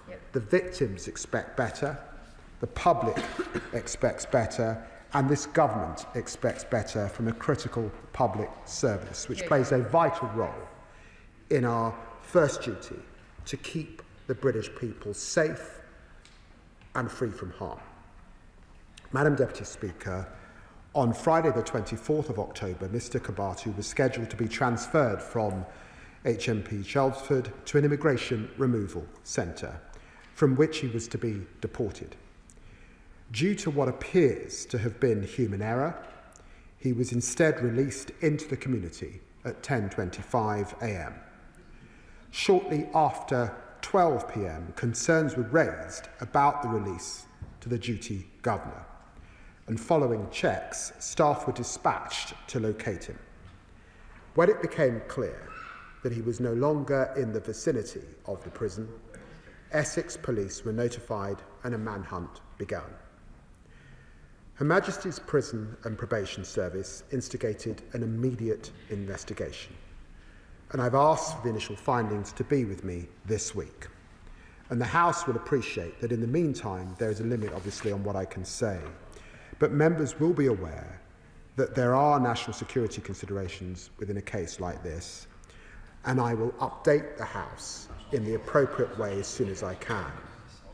But what I can say today is that there must and there will be accountability for what has happened. Madam Deputy Speaker, when I was first informed of the release in error, I spoke immediately to the duty governor at Chelmsford and senior HMPPS leaders to understand what was known and seek assurances about the immediate measures being taken. I tasked my officials working through the night and coordinated a response with the Home Office and the police. And I'd like to put on record my thanks to the Home Secretary for her engagement over the weekend. I also chaired 3 operational meetings with the police, and on Sunday was able to travel to Wood Green Police Station just outside my constituency to personally thank the police officers who caught Kebatu.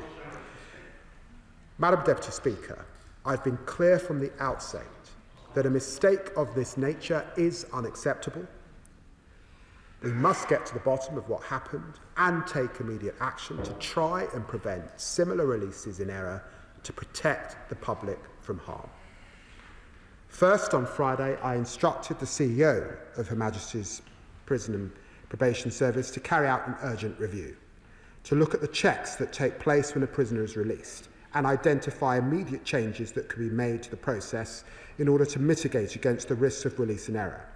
As a result, HMPPS have taken steps to make these processes more robust.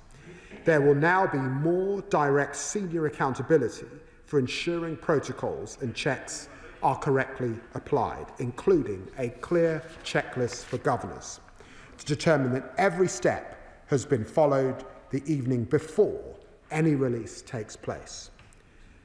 These are the strongest release checks that have ever been in place, and they will apply to every release from custody and are effective immediately.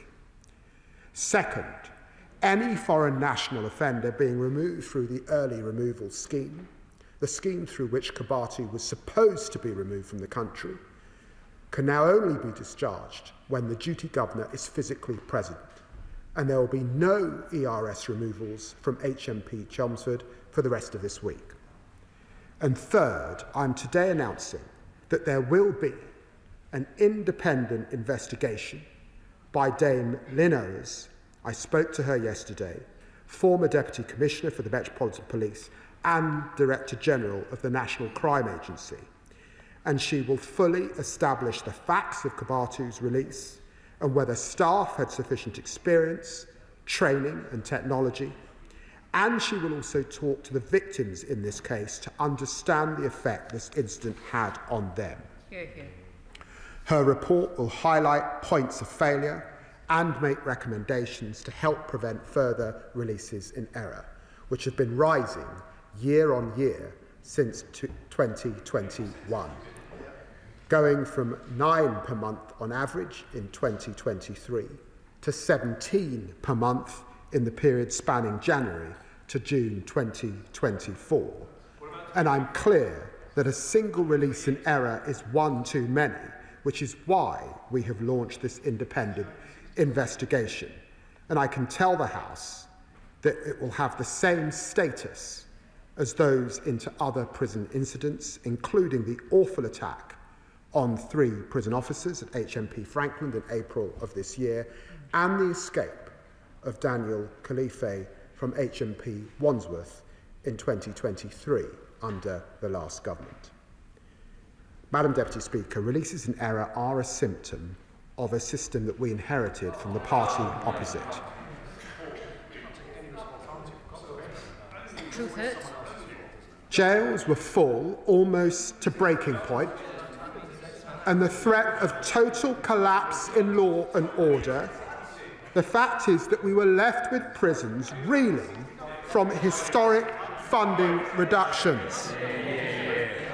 Madam Deputy Speaker, a 24% real terms cut from 2010 to 2015 and 30% cuts in staffing, leaving us today with over 50% of frontline prison officers having less than 5 years' experience.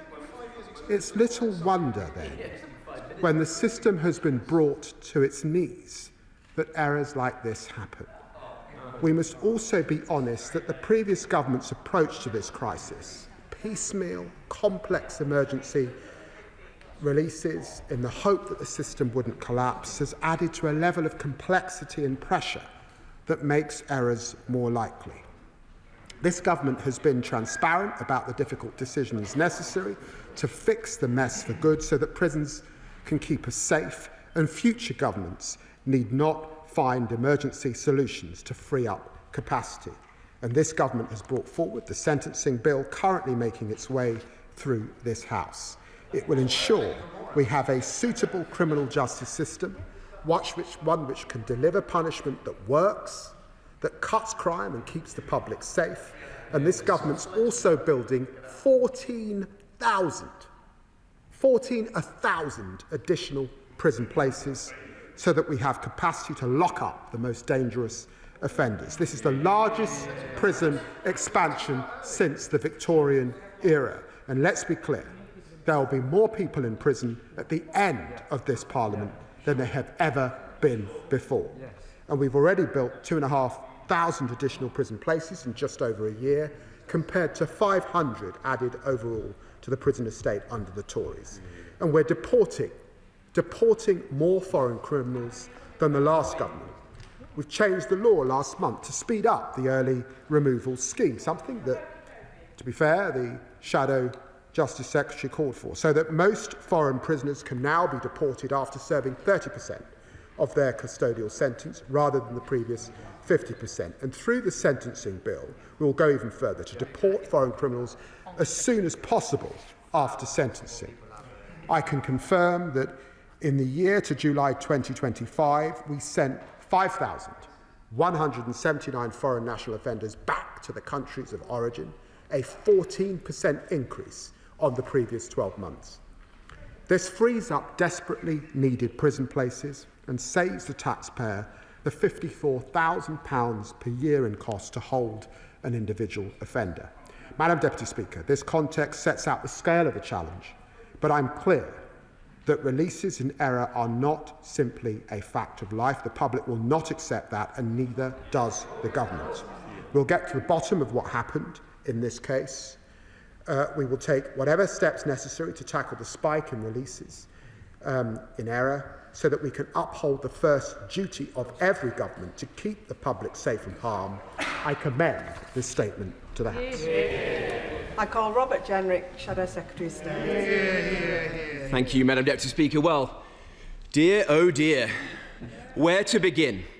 This Justice Secretary could not deport the only small boat migrant who who tried to be deported. Yes. Having been mistakenly released, Hadush Kebatu came back to prison asking to be deported, not once, not twice, but 5 times. But he was turned away. Madam Deputy Speaker, the only illegal migrants this government are stopping are those that actually want to leave the UK. His officials, briefing the press, called it the mother of all. Yeah, they're not wrong, are they? Calamity Lammy strikes again. It's a national embarrassment. And today, the Justice Secretary feigns anger at what's happened. He says he is livid Kebatu was mistakenly let out. But under his plans to abolish short prison sentences that he forced through the Commons last week, Kebatu would never have even stepped foot in prison in the first place. So let's get it straight. We had the spectacle of the Metropolitan Police scouring London to find a man the Justice Secretary is simultaneously legislating to avoid sending to prison. What an absolute farce. So look, I must commend the Justice Secretary's performance. It is truly BAFTA worthy. He has perfected the art of performative outrage to a T.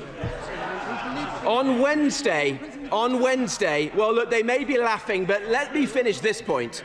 On Wednesday, he will force every one of his MPs to vote again on the sentencing bill, which will see hundreds of sex offenders, just like Kebatu, avoid prison altogether. Sick men who destroy the lives of young girls, who steal their childhoods from them, they will be free to roam your communities, to steal the childhoods of your constituents. And I'll tell you who'll be livid then. The British public will be livid, and they'll know who's to blame. Madam Deputy Speaker, the Justice Secretary says he's launched an inquiry into what's happened. But he should be able to provide some basic questions to the House now. With respect to the prison in question, HMP Chelmsford, there's clearly a very significant problem. In a previous internal audit at Chelmsford, officials had marked their own homework as good, yet inspectors rated it as of serious concern. What is the Justice Secretary going to do now to address the way in which problems in our prisons are covered up routinely or wished away? On the subject of the inquiry itself, you won't be surprised to hear I am, how shall I put it, sceptical about this government's ability to conduct inquiries with any competence. Why is it limiting itself to this particular security farce and not the other glaring errors, like the doubling of drone sightings above prisons, the soaring assault on prison officers, or the rampant extremism we're now seeing in our jails? Shocking as this accidental release is, it is not a one-off blunder. It has come to be the norm under this government, as the number of prisoners mistakenly let out early has more than doubled. So can the Justice Secretary tell the House how many of the 262 prisoners let out mistakenly in the year to March were violent or sexual offenders? And how many are still at large? There are now record numbers of foreign nationals clogging up our prisons, more than under the last government. How many of those 262 prisoners accidentally released are migrants like Kebatu who were awaiting deportation? Madam Deputy Speaker, can the Justice Secretary give the House his cast iron assurance that this man will be deported from our country by the end of the week, as he promised on the news on Sunday? And if he fails, will he take responsibility and resign? And lastly, on Tuesday, the Justice Secretary blocked my amendment to release the migrant crime data.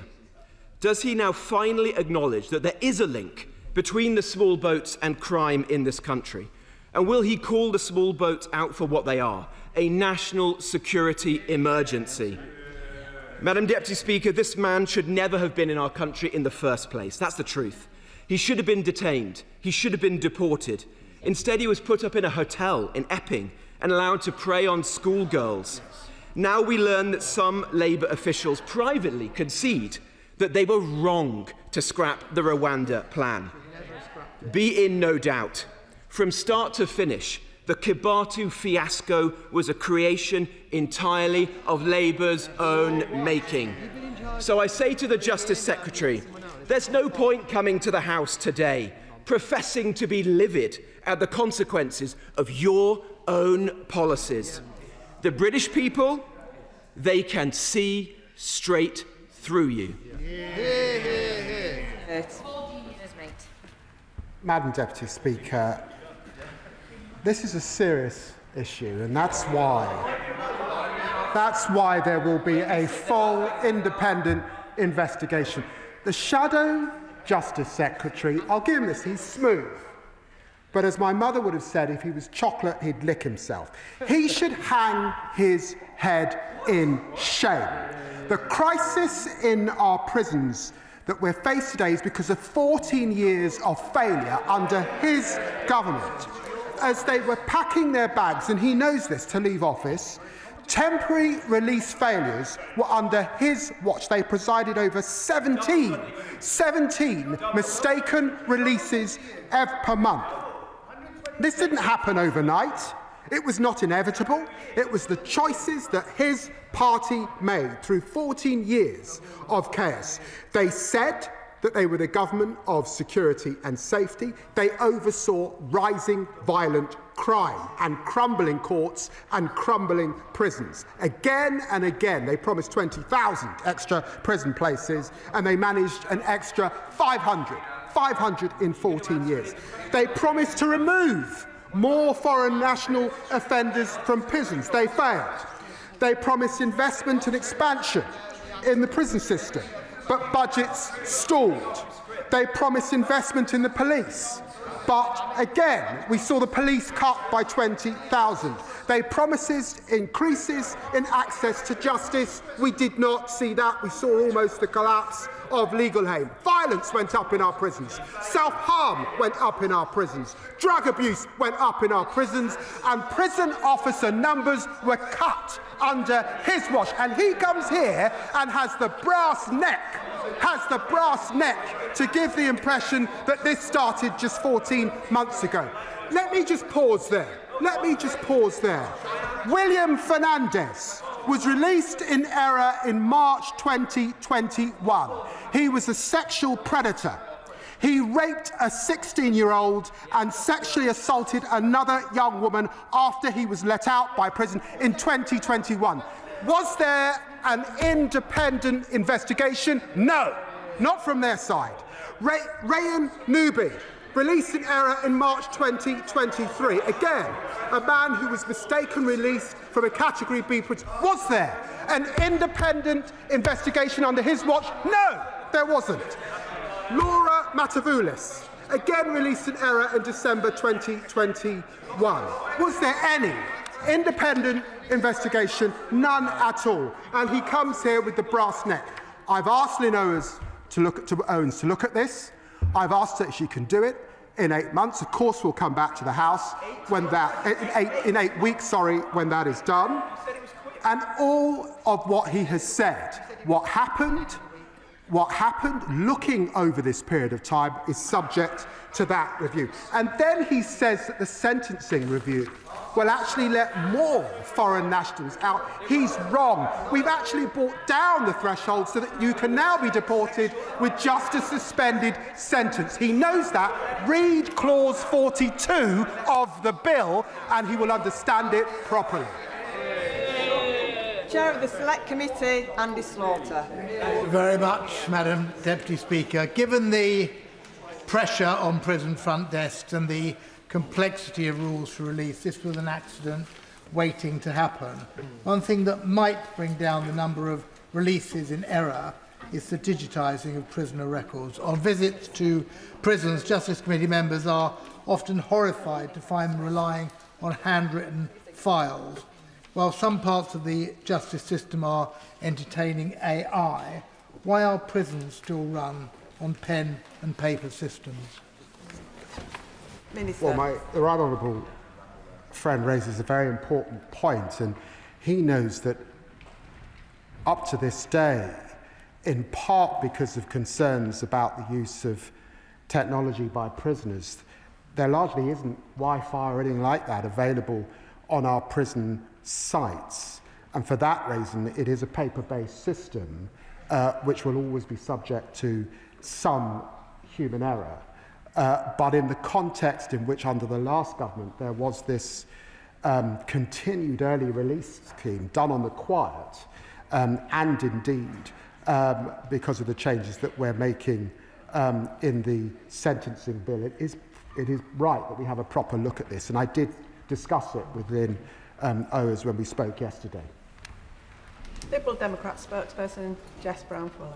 Thank you, Madam Deputy Speaker. We in the Liberal Democrats are relieved that Kebatu has been recaptured after what must have been a terrifying few days for his victims, and echo the Justice Secretary's remarks thanking Essex Police, the Metropolitan Police and British Transport Police. But, Madam Deputy Speaker, his recapture doesn't excuse the serious mistakes that caused this to happen in the first place. It's totally unacceptable that the safety of the public was ever put at risk. HMP Chelmsford is a remand prison, one that regularly deals with prisoners coming and going, and therefore should be entirely capable of handling situations like this. Yet we know from His Majesty's Chief Inspector of Prisons that there are deep-seated inadequacies at Chelmsford, including inexperienced staff and a lack of adequate training, especially identified in pre-release documents. At the same time, we have seen worrying trends nationally in mistaken prisoner releases, with 262 prisoners released by accident in the year 2025, up from 115 the year prior. So we in the Liberal Democrats do recognise that the government inherited a mess when it comes to prisons, but they should have taken serious steps to address the shortfalls and staffing issues in prisons, which are now clearly putting the public at risk. So I would like to ask the Secretary of State what steps his government is taking to address work culture and training issues in our prisons, especially those like HMP Chelmsford, where concerns have already been raised in the past. I welcome the Secretary of State's announcement of an independent investigation following repeated calls by my honourable friend, the member for Chelmsford, whose constituents were put at risk. But can he confirm what consequences those found at fault will face? And pending the outcome of the investigation, does he agree that anyone responsible should face the sack? Does he believe that the new safeguards that he is putting in place will prevent this from ever happening again? And finally, for Kebatu's victims, who will have spent the weekend incredibly distressed, what support was provided to those victims and their families over the weekend when they were aware of the perpetrator being at large, and will that support continue on? Secretary of State. Well, I'm very grateful to the Honourable Lady for the tone of her remarks. And she's absolutely right that it was entirely unacceptable. And understandably, the victims of those crimes would have been very, very anxious, and their families over the course of the weekend. And the public at large would have been anxious, particularly women and children. She is right, however, that there are issues, because we now have 50% of staff in our prisons who are effectively new on the job. as a result of what we inherited. And it is important that we give them the appropriate support and training over this period. She knows, because I've said it from this dispatch box, that it's our intention to grow the number of prison places and to build new prisons, 14,000 places by 2031. And in that context, it's important that we grow the number of officers as well and support them. She knows too the importance of probation in this context, and the 700 million that we've allocated to support our probation service at this time is really important. She will recognise that in a system that releases 57,000 prisoners every year, that many of those prisoners are released appropriately, under licence. Some of those prisoners are reporting to probation, they're reporting to home, they're reporting for tags, and many of them, a proportion that's gone up, are reporting for early removal. And it's for all of those reasons that it's important that Lynn Owers gets to the bottom of what happened in this circumstance. Matt Bishop. Thank you, Madam Deputy Speaker. On the weekend, we heard comments from party members opposite talking about this being the Labour Party releasing this prisoner early. This is a rather silly comment. The Labour Party didn't release anybody. Okay. However, I wonder if the Deputy Prime Minister would agree with me that actually what does cause, contribute and create problems such as where these mistakes can genuinely happen has not come from the 14 months we've been in power, but the 14 years of austerity and cuts that the party opposite caused. Secretary of State. Well, I'm very grateful to the honourable gentleman. I just think as a statement of fact, the party opposite does recognise the inheritance that we had in this context was poor. Now, the public want to ensure that whomever is in government keeps them safe and that people aren't being released from prison in the wrong way. And that's why it's important that there's a full independent investigation into this and that the system learns the lessons. I listed previous cases where there was no full or independent investigation. We could have learnt from this earlier if the other party had acted. Father of the House, Sir Edward Lee. The crisis about small boats crossing the Channel is utterly debilitating and is alienating millions of people from the whole political process.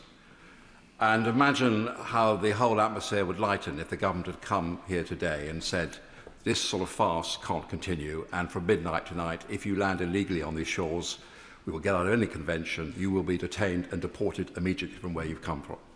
But I want to ask a particular constituency point.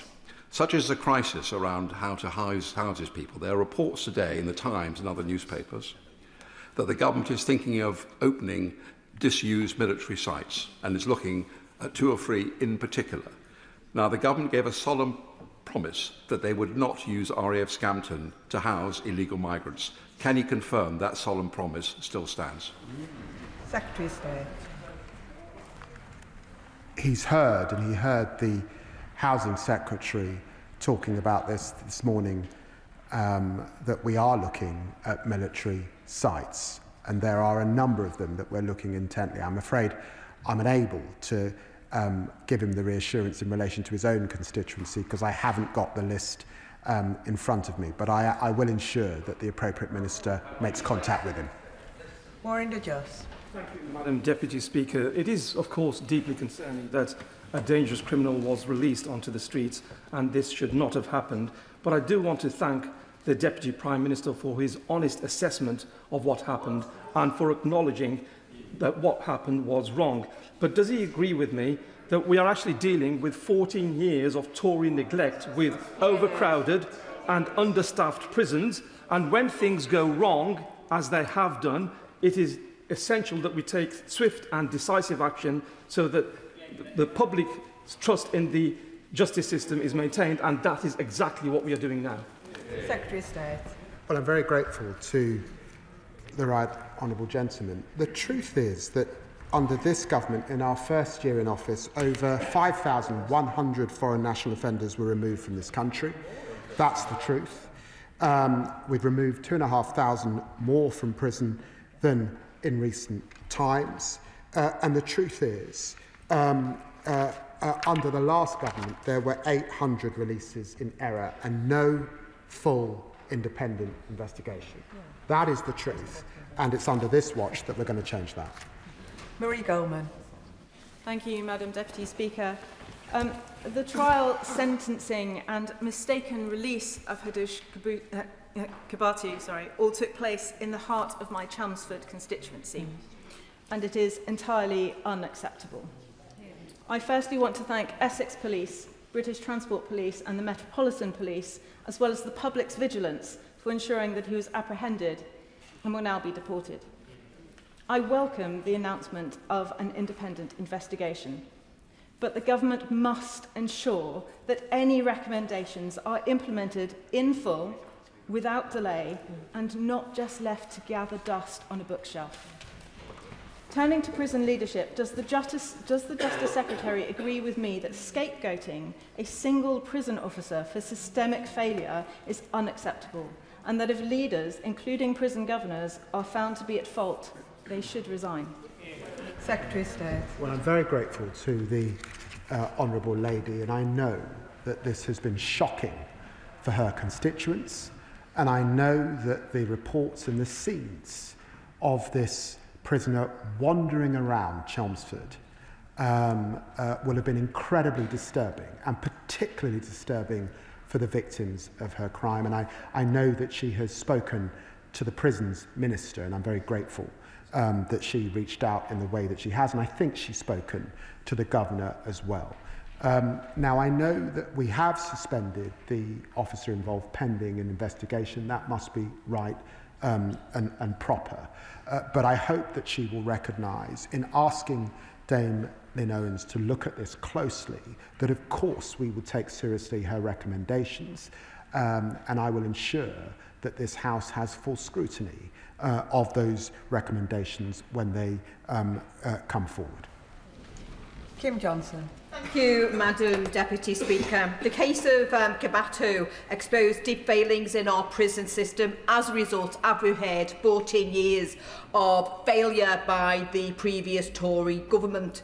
Failings made worse by chronic staff shortages.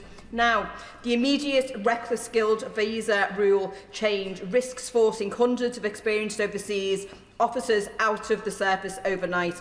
At HMP Liverpool, 40% of staff could be affected, so can the Minister explain how stripping our prisons of trained staff will make them safer or help prevent further failures like these seen in Mr Kebatu's case?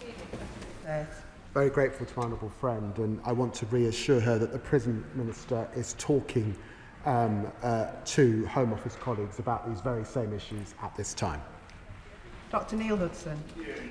Thank you, Madam Deputy Speaker. Madam Deputy Speaker, my thoughts are with the victims of this sex offender's crimes, including the 14-year-old Epping schoolgirl. They and their families want answers as to how this major breach could have happened. Now, the Prime Minister and the Justice Secretary have said that they were appalled and livid. Well, that's great. So is everyone. But ministers are not commentators. Exactly. They are in charge, and ultimately, they are accountable for this. Madam Deputy Speaker, this hasn't gone away for the people of Epping. The twice-weekly protests continue. No one wants to see our town repeatedly the lead story in the news, and the events of recent days have raised again community anxiety and distress. Will the government now get a grip on this issue, address the illegal immigration crisis that has spun out of control on their watch, and do the right and safe thing and close the Bell Hotel immediately? Secretary of State. Well, the honourable gentleman is right in the beginning of his question to centre the victims of these crimes and their anxiety and to hold that dear. And it's why the first thing I said to Lynn Owens was, would she reach out to those victims and just hear from them as she went about her work. I'm quite sure, because I know Epping very well, I'm quite sure that his constituents know that the crisis that we inherited begun under the last government, and their discontent in relation to asylum and immigration, the inability of the last government to deal with the gangs, the collapse of the Rwanda scheme, and the outrage of asylum hotels, all begun under the last government, and he knows that as well as I do. Chris Webb. Thank you, Madam Deputy Speaker. I thank my right friend, Deputy Prime Minister, for coming today to address this serious issue. Many of my constituents raised it with me over the weekend. I do notice not a single member from Reform here, especially the member for Runcorn. I'm assuming she's still running scared after horrific racist remarks over the weekend. But can the Deputy Prime Minister confirm that deportation of Kebatu will proceed unhindered and without delay to... Order. I'd ask the honourable gentleman to ponder on his words and perhaps suggest that he does withdraw that remark that he's just made about another honourable member from this chamber. Okay, on your advice, I withdraw that remark. So, to finish my question, will the Deputy Prime Minister ensure that there is a swift plan that when mistakes are made, it's essential to ensure that public trust is remained in these justice systems? Well, my honourable friend is right. And it's hugely important because it's important to put in context not only the victims who would have been anxious, but also the inheritance of the backlog in our courts so that people can't get justice. He's right also to reference the honourable member for Runcorn, who I see is not in her seat, despite her very inflammatory statements over the weekend. Sir Ashley Fox. Thank you, Madam Deputy Speaker. It is outrageous that Kebatu was not deported at the end of his sentence. What is worse is that the number of prisoners released by mistake has more than doubled under this government. Now, if the Deputy Prime Minister is determined to release thousands more prisoners early, how confident is he that this mistake will not be repeated again and again on his watch? Secretary of State. Well, can I say to him that there is actually a point of agreement between the two main parties, and that is that foreign national offenders who commit crimes should be deported as quickly as possible. And under the sentencing bill, we are attempting to do that. And it's actually something that the Shadow Justice Secretary has raised, and I think that's one point at least of agreement. I'm serious about getting to grips with the early release issue. And I'm serious when I say, and he knows this, that this story begun before we came to office. It's why one of our most senior police officers will be looking at this issue, and of course we will take serious all of her recommendations. It's hugely important that the public see the system working and that they feel safe. Madam Deputy Speaker, Hadush Kebatu is clearly a depraved individual and a dangerous pervert who should be booted out of the country without delay. But my constituents get sick and tired of having to foot the bill of the cost of housing foreign national offenders in British jails. And so, therefore, can he reassure them that the sentencing bill will make it much easier to deport those individuals and make sure they're in foreign jails where they belong rather than clogging up our prisons? Well, my honourable friend's exactly right. £54,000 it costs a year to have any individual in prison in our country. It's a lot of money. And that's why it's important that we reduce the period that they're in our country, and that once they've been convicted and served 30% of their time, that we can deport them back to where they come from. And that's where, of course, Kebatu should be and should experience over the course of the next few days. Tessa Mont, is she rising? Tessa Mont? No. Richard Ford. Madam Deputy Speaker, the breakout from prison of Hadush Kebatu sounds less like the Great Escape and more like Fawlty Towers. It has helped bring to light that 262 prisoners were released by mistake last year and 115 were released by mistake the year before. For mistaken releases, what assurance can the Justice Secretary offer that the responsible contractors or subcontractors will be subject to the sort of financial penalties that motivate them to prevent further mistakes from happening? Secretary of State. Well, I'm not sure in this circumstance that this was subcontracted. He will understand that when we look at the 56,000 or so prisoners who are released from prison, many are being released into the hands of probation and asked to report to a probation office. Some are released for time served. There are both housing, employment, assessment needs, and he's right, I think behind his question, many are tagged at home. For some reason, Kebatu found himself in the wrong stream because for foreign national offenders, it's an immigration removal centre and it's off on a plane, and that's what should have happened. Justice Arthur. Thank you, Madam Deputy Speaker. I welcome the fact that Dame Lynn Owens will be speaking to the victims of Kebatu to understand the impact on them. But can the Deputy Prime Minister confirm whether the previous government made any steps to speak with victims affected by prison release errors under their watch due to starving the system of funding?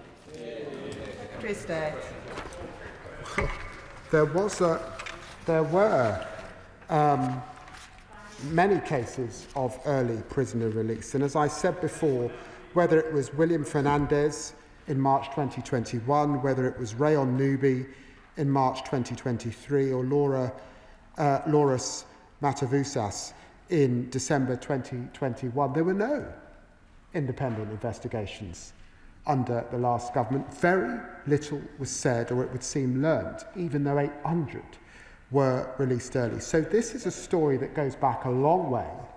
It's in part because of the scheme that was set up under the last government and revised 4 times in the run-up to the general election, and it's why we must take a thorough look and reassure the public. Simon Hall. Thank you very much indeed, Madam Deputy Speaker. The Justice Secretary will know that police operational independence, free from political interference, is crucial and is enshrined in the police protocol. Yeah. And yet on page 3 of the statement, which the Secretary of State has just given us this afternoon, he told us, and I checked against delivery, over the weekend I chaired 3 operational meetings with the police. Yeah, what's that all about? What's changed? Secretary of State. Well, I know that the Right Honourable Gentleman has a tremendous experience in this chamber. I think he would think it was extremely lackadaisical if the Justice Secretary did not seek operational update from the police over the course of the weekend when this was top of the news cycle and of huge anxiety. Of course, operational matters are for the police, but I'm hugely grateful, and I said so to Mark Rowley this morning, and I was very pleased that it's local officers in the London Borough of Haringey that were able to detain Kebatu, and that's why I went up to Wood Green to thank them personally for what they had done. Jonathan Davies. Thank you very much, Madam Deputy Speaker. The erroneous release of this individual was an appalling error. I'm grateful it has been caught and that the Justice Secretary will take steps to get to the bottom of what went wrong in this case. And I would be grateful if he comes back to the House in due course to report on his findings. Now, we know this government, when it started last year, inherited an appalling situation in respect of the prison estates, prisons fit to bursting and short staff. In fact, perhaps that's when the general election came when it did, rather than in the autumn, because there would have had to have been a prisoner release scheme later that year under the previous government. But I am sick of people coming to my constituency surgeries who have been victims of crime, who feel that justice is not being done. So can I urge him to redouble his efforts for this, to build up the prison places, but also take the steps to ensure that people, certainly at lower levels of crime, don't get into crime in the first place, because that's the way we save money in the long run. Secretary of State.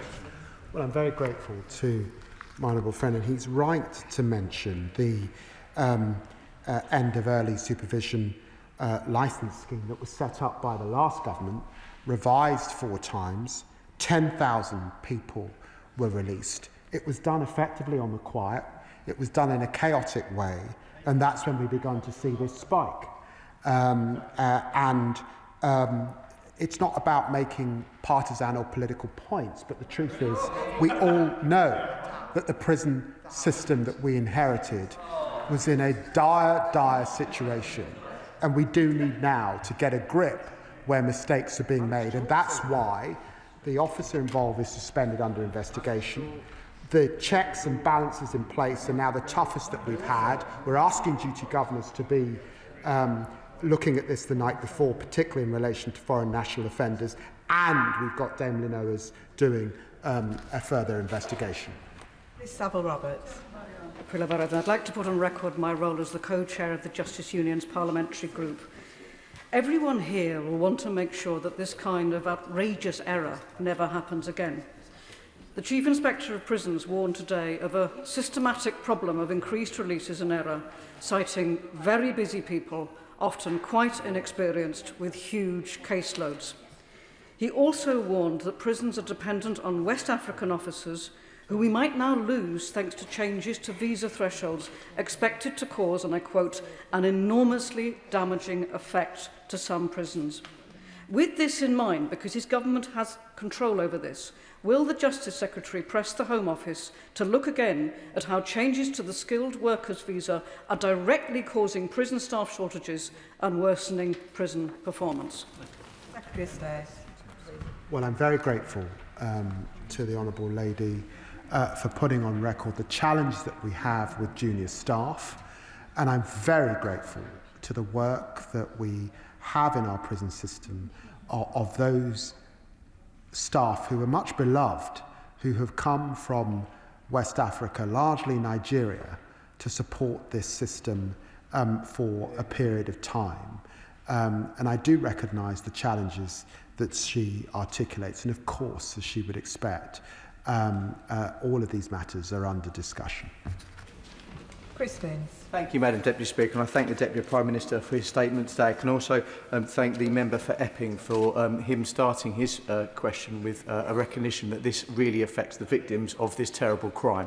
And I think we all need to recognise the devastating effect this will have on families who are victims of crime when the person who's committed those crimes is released in this way.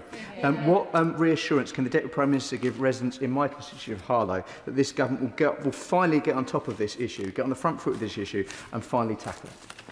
Secretary of State. Well, can I begin by just wishing my honourable friend congratulations. I know he's just returning from paternity leave.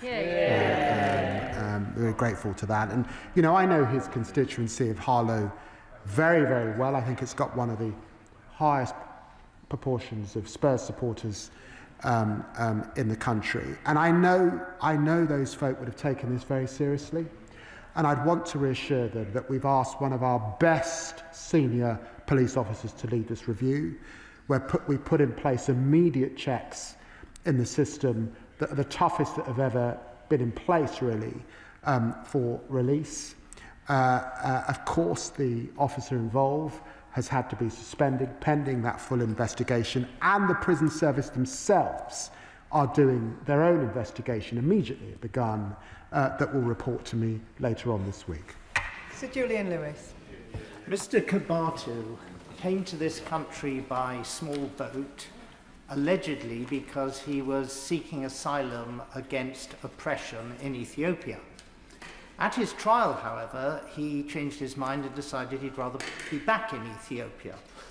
What bothers me about the state of our immigration system is that if, after he has been punished in Ethiopia, he hops on another small boat and comes back again and says that he's seeking asylum because, as a result of his conviction for sexual crimes, he faces disapproval and possibly persecution in Ethiopia, we'd have to go through this farce all over again, wouldn't we? Yeah. Secretary of State. Well, I recognise the concern that may well be on the minds of his constituents and indeed mine. But the biometric system that we have in place should alleviate that, of course. And he's right. In the trial, he said he wanted to go back to Ethiopia, and that is where he now belongs. Shanberry. Thank you, Madam Deputy Speaker. The Secretary of State has rightly talked about prisons reeling from historic funding and staffing cuts, yet he admits that other current ministers have added to this problem by changing the visa rules in July that will force many overseas prison officers out of the country. He just called them much beloved staff. He just said that he recognises the challenges. So will he confirm that he has asked the Home Secretary to look again at her visa changes for these prison officers? It's my job to ensure that we have the right amount of prison officers in the system and that they're supported to do their job. And I'd want to tell her that, of course, she would expect that that is a #1 priority for the department, the right number of prison officers to do the job, recognising that many of them are now have little experience as a result of the changes that were made under the last government, but also the right number of probation staff, and we are doing both. Wendy Martin. Thank you, Madam Deputy Speaker. This accidental release of Kebatu is beyond belief. It's a national embarrassment. But what I find really, really disturbing has been sitting here on the back benches watching the Justice Secretary laugh at some of the responses. And I find that wholly unpalatable. And I am left wondering what the victims must be thinking. When will he resign? I've got a lot of respect for the Right Honourable Lady. I just remind her that I'm not sure that the Shadow Justice Secretary mentioned the victims once in his contribution this afternoon. Jim Allister. Madam Deputy Speaker, I think we all know that it is the notoriety of the Kebatu case which has brought the Justice Secretary to the House today. But we also know that in the year 24-25 there were 262 such wrongful releases. How many independent investigations were held into any of those? With what result? And how do we get to the point where on average we have 5 wrongful releases per week? Shouldn't action have been taken long ago? Well, I agree with him that action should have been taken long ago when this story began under the last government. That action is beginning now. Lewis Cocking. Thank you, Madam Deputy Speaker. The fundamental responsibility of any government is to keep its citizens safe. But from the mistaken release of a dangerous foreign sex offender to scrapping future prison sentences for over half of offenders, which side is Labour on? The side of hard-working, law-abiding British public or the criminals that target and exploit them? Secretary of State. I've got to say to the honourable gentleman that I think his constituents will be pleased that we are increasing the number of prison places after the horrific legacy from the last government, that we're reversing some of the cuts that we saw under the last government, that we've got a sentencing bill passing through this Parliament, and that we will be coming forward with a courts bill, all to deal with the chaos that we inherited in our justice system. And I've got to tell him, it's really rich when we're talking to a party that cut 20,000 police officers in our country. Mark Pritchard. Madam Deputy Speaker, can I just say to the Justice Secretary, it is wearing a bit thin referring to the last government's record. This government has been in power for over 12 months, so it just isn't going to wash with the British public. Can I also say to the Justice Secretary, I think he does his calm better than he does his livid. He mentioned to my honourable friend, the member from North Dorset, I think he paraphrased his own statement, but his statement clearly says that he did chair, exact words, over the weekend I chaired not 1 but 3 operational meetings with the police. And members across this House, on all sides of the House, will know we can attend strategy meetings, but we never interfere with operational matters. So I think the House and members of the public, and indeed police officers around this country, deserve more clarity on that. And finally, Madam Deputy Speaker, if I may, it says in the statement, page 2, members will also be aware that there are national security considerations with a case like this. What are those national security considerations? It's a bit confusing. First time I've heard this is an open court criminal conviction. So what are the national security implications? And finally, just so he knows, I haven't gone too tough on him today, can I commend his decision to appoint Dame Lynn Owens a first-class public servant? Secretary of State. Well, Madam Deputy Speaker, I'm very grateful to the right honourable gentleman. We're actually friends, despite the nature of his questioning. I think it is important that the police were able to give me an operational update, and I thank them for the work that they did across the Metropolitan Essex and the British Transport Police, and I'm sure that his constituents value that. And look, I'm sorry that he doesn't want me to mention the record of the last government, but I've got a feeling that as he sat there on the benches when they were in government, he was hugely disappointed with their record on crime and their record on the justice system. Thank you, Madam Deputy Speaker. As the House will be aware, I was once a Epping Forest District Councillor and an Essex County Councillor, so I know both Epping and Chelmsford. It's fair to say that, given the high-profile nature of this particular case, public confidence is at an all-time low. Did the Justice Secretary consider his position? And if not, why not? I really think that's a ridiculous question. He knows the answer. The answer is no. What I considered carefully was what my predecessors were up to in the last government, to allow this spike, to do nothing about it. And when I looked at the cases, particularly the case involving someone who was let out and went on to commit a sexual assault, I wondered why there were no independent investigations set up under the last government. Paul Carler. Thank you, Madam Deputy Speaker. As the Justice Secretary admits, there's a staffing crisis in our prisons which his government inherited from the brass-necked Tories. Over one-third of prison officers now have less than 2 years' experience. With too many officers leaving the profession and too few joining, it is only wonder mistakes like this happen increasingly frequently. But whilst the Ministry of Justice has sought to address the prison officer shortfall by recruiting overseas, as we've heard, the Home Office is undermining those actions by raising the payment threshold for the skilled worker visa. So, can I ask the Justice Secretary simply, yes or no, is the Justice Secretary asking the Home Office to add prison officers to the skills shortage list? Secretary of State. Well, as I've said, it's right and proper that the Home Office has a thorough regime for skilled workers, and I would support them in that endeavour. It's also important that we have the bank of prison officers that we need, and it's my job to ensure that we have that, whether they are able to come from abroad or whether, of course, as the vast majority of them do, come from our own country. Luke Evans.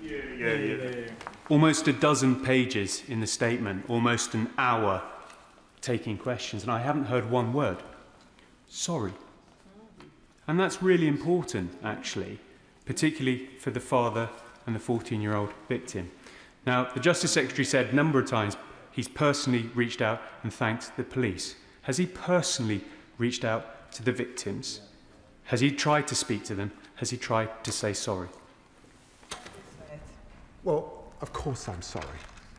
Sorry that any victim of crime had the anxious weekend that they had. And it was important for me to ensure that police liaison were in touch with them, and I'm grateful to Essex Police to do that, and important to me that Lynn Owens is able to speak to them so that their concerns are reflected in her full and final report. Dr. Caroline Johnson. Thank you, Madam Deputy Speaker. How many of those released in error under this Labour government are still at large? Secretary of State. As she would expect, there are a number of people released under different regimes. Some of them will be released at home and will be leaving hopefully productive lives. Others will be back in prison. Some are recalled under licence. All of this will be examined by the independent full investigation. Jim Shannon. Thank you, Madam Deputy Speaker. The fact of the matter is that some 262 prisoners were freed in error in the year to March, almost an epidemic, compared to 115, a 128% increase according to data from the Ministry of Justice's own department. I have absolute respect for the Honourable Gentleman, he knows that.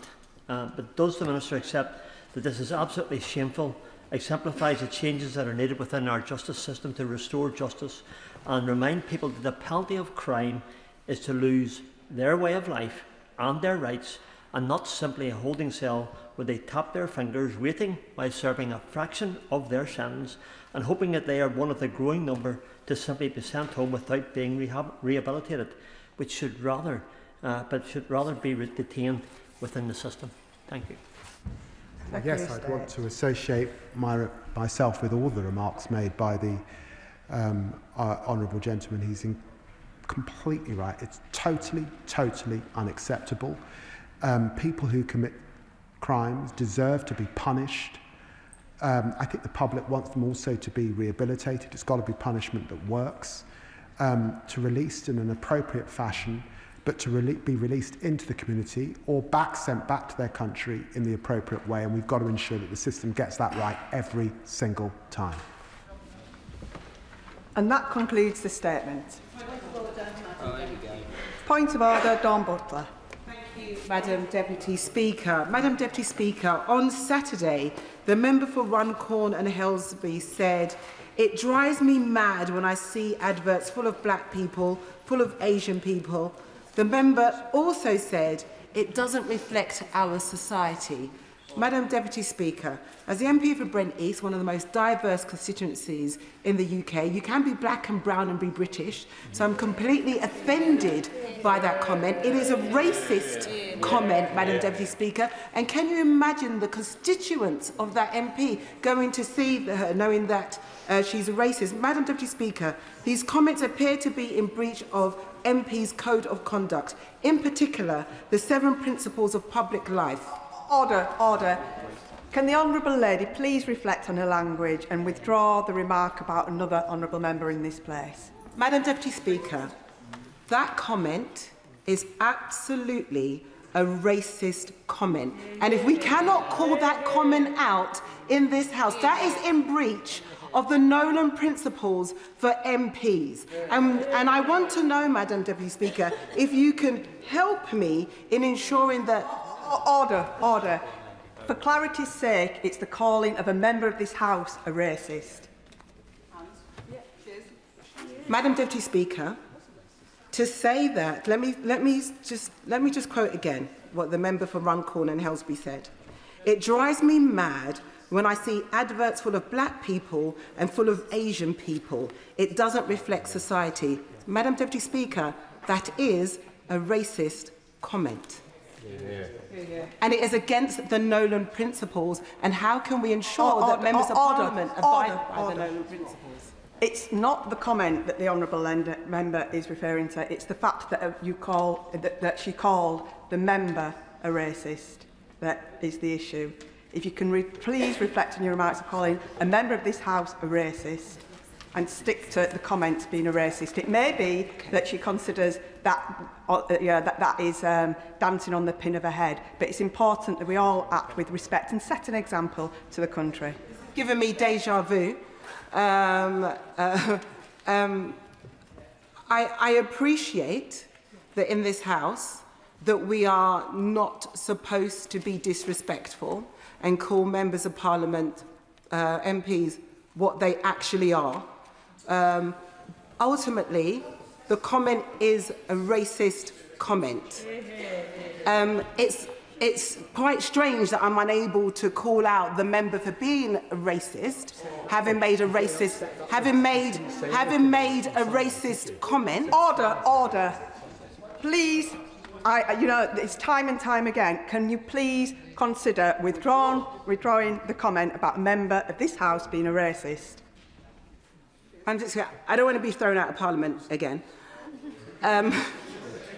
So I will withdraw the fact that I am referring to the Member of Parliament as a racist because of her racist comments.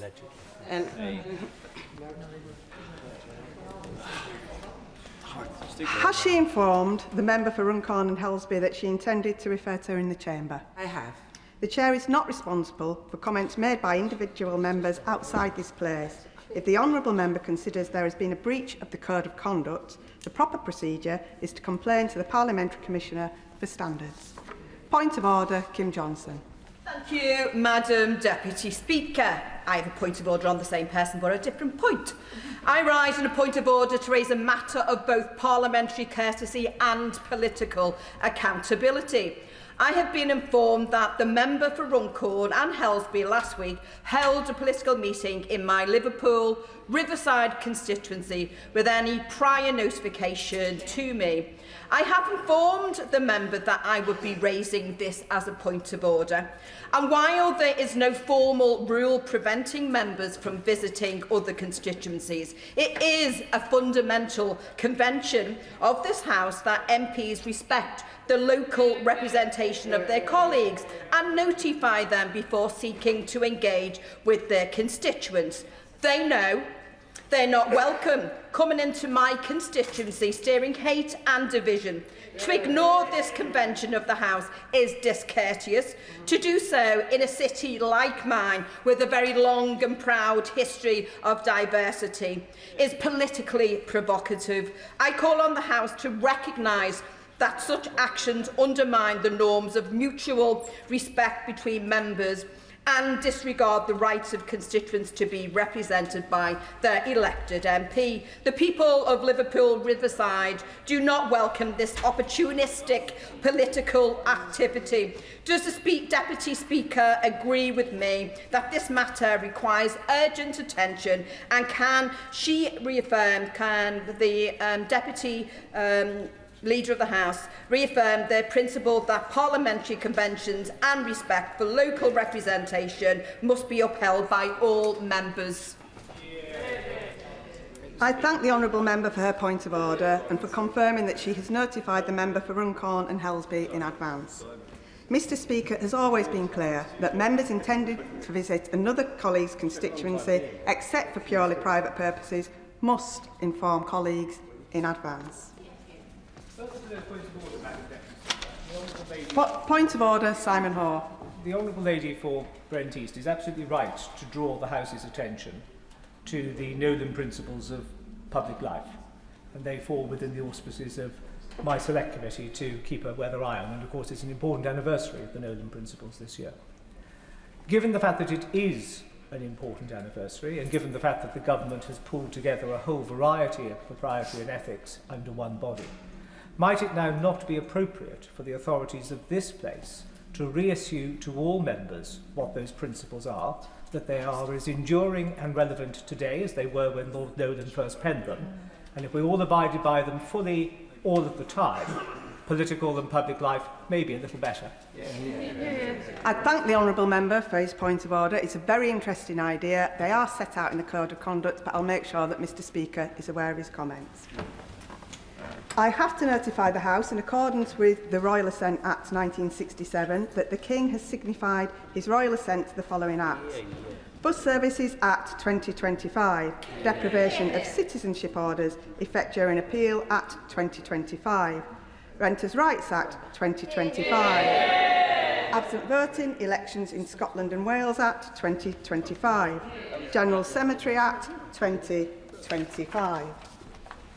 We now move on to the business of the day. The clerk will now proceed to read the orders of the day.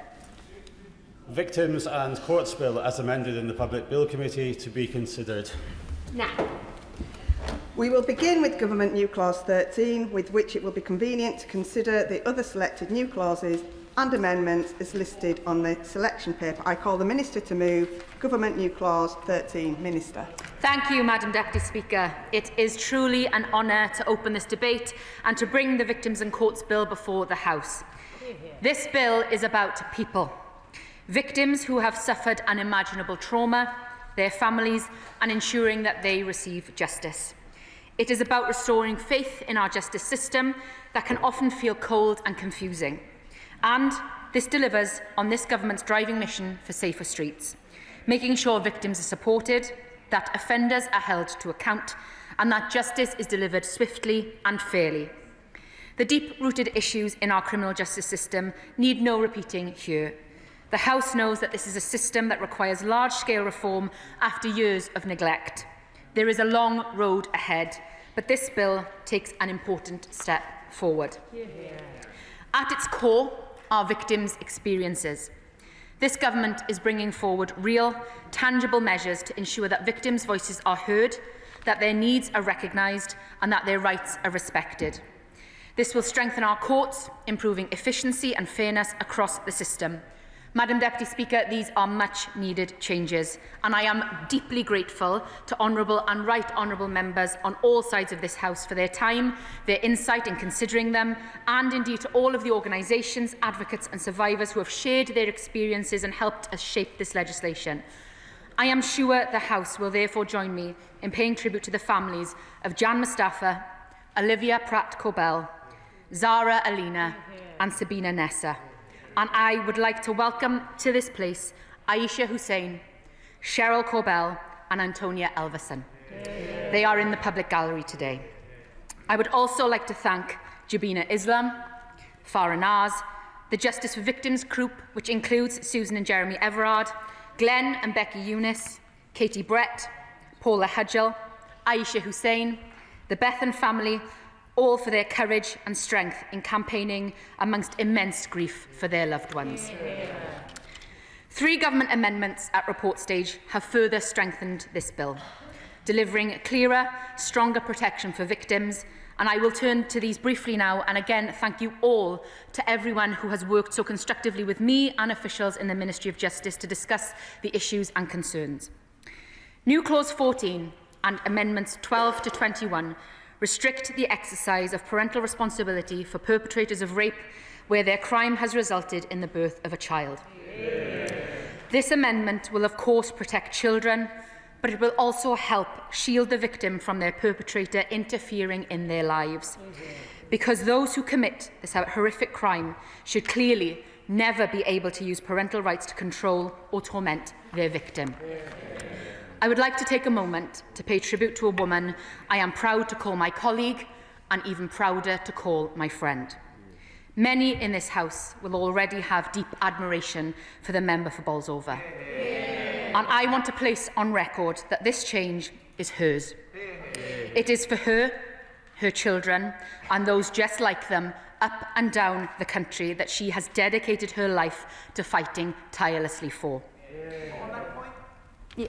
I thank the Minister for giving way. I want to add my personal admiration to the member for Bolsover, who has been a fantastic champion for this particular new clause. Her predecessor in this House was called the Beast of Bolsover. I think she's the Brave of Bolsover, because every time she speaks in this House, she's incredibly brave, and I want to pay tribute to her. Hear, hear. I echo those sentiments entirely. It has genuinely been my privilege to hear her story and to work with her to ensure that this measure works to stop rapists taking an active role in a child's life when that child was conceived as a result of rape. I cannot imagine the enormous complexity that mothers such as her face in this situation, and I am in awe of her bravery and that of so many others. This measure will ensure that rapists cannot take active steps in a child's life where that child has been conceived as a result of the crime that they have been convicted for. And in order to protect as many children as possible, our measure features a 2-track process. Where the Crown Court is satisfied that the child was conceived of rape, it must make a prohibited steps order restricting the offender's parental responsibility unless it is not in the interests of justice to do so.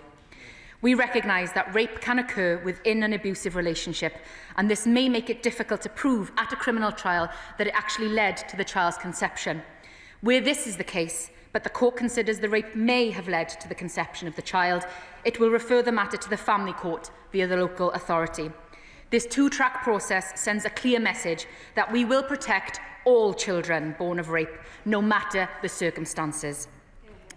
The Government recognises the clear risk that serious child sex offenders pose to their children, and that is why we have brought forward Amendment 10, which will expand Clause 3 of the bill.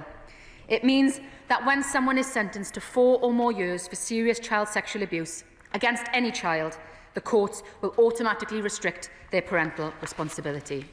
The process will remain the same.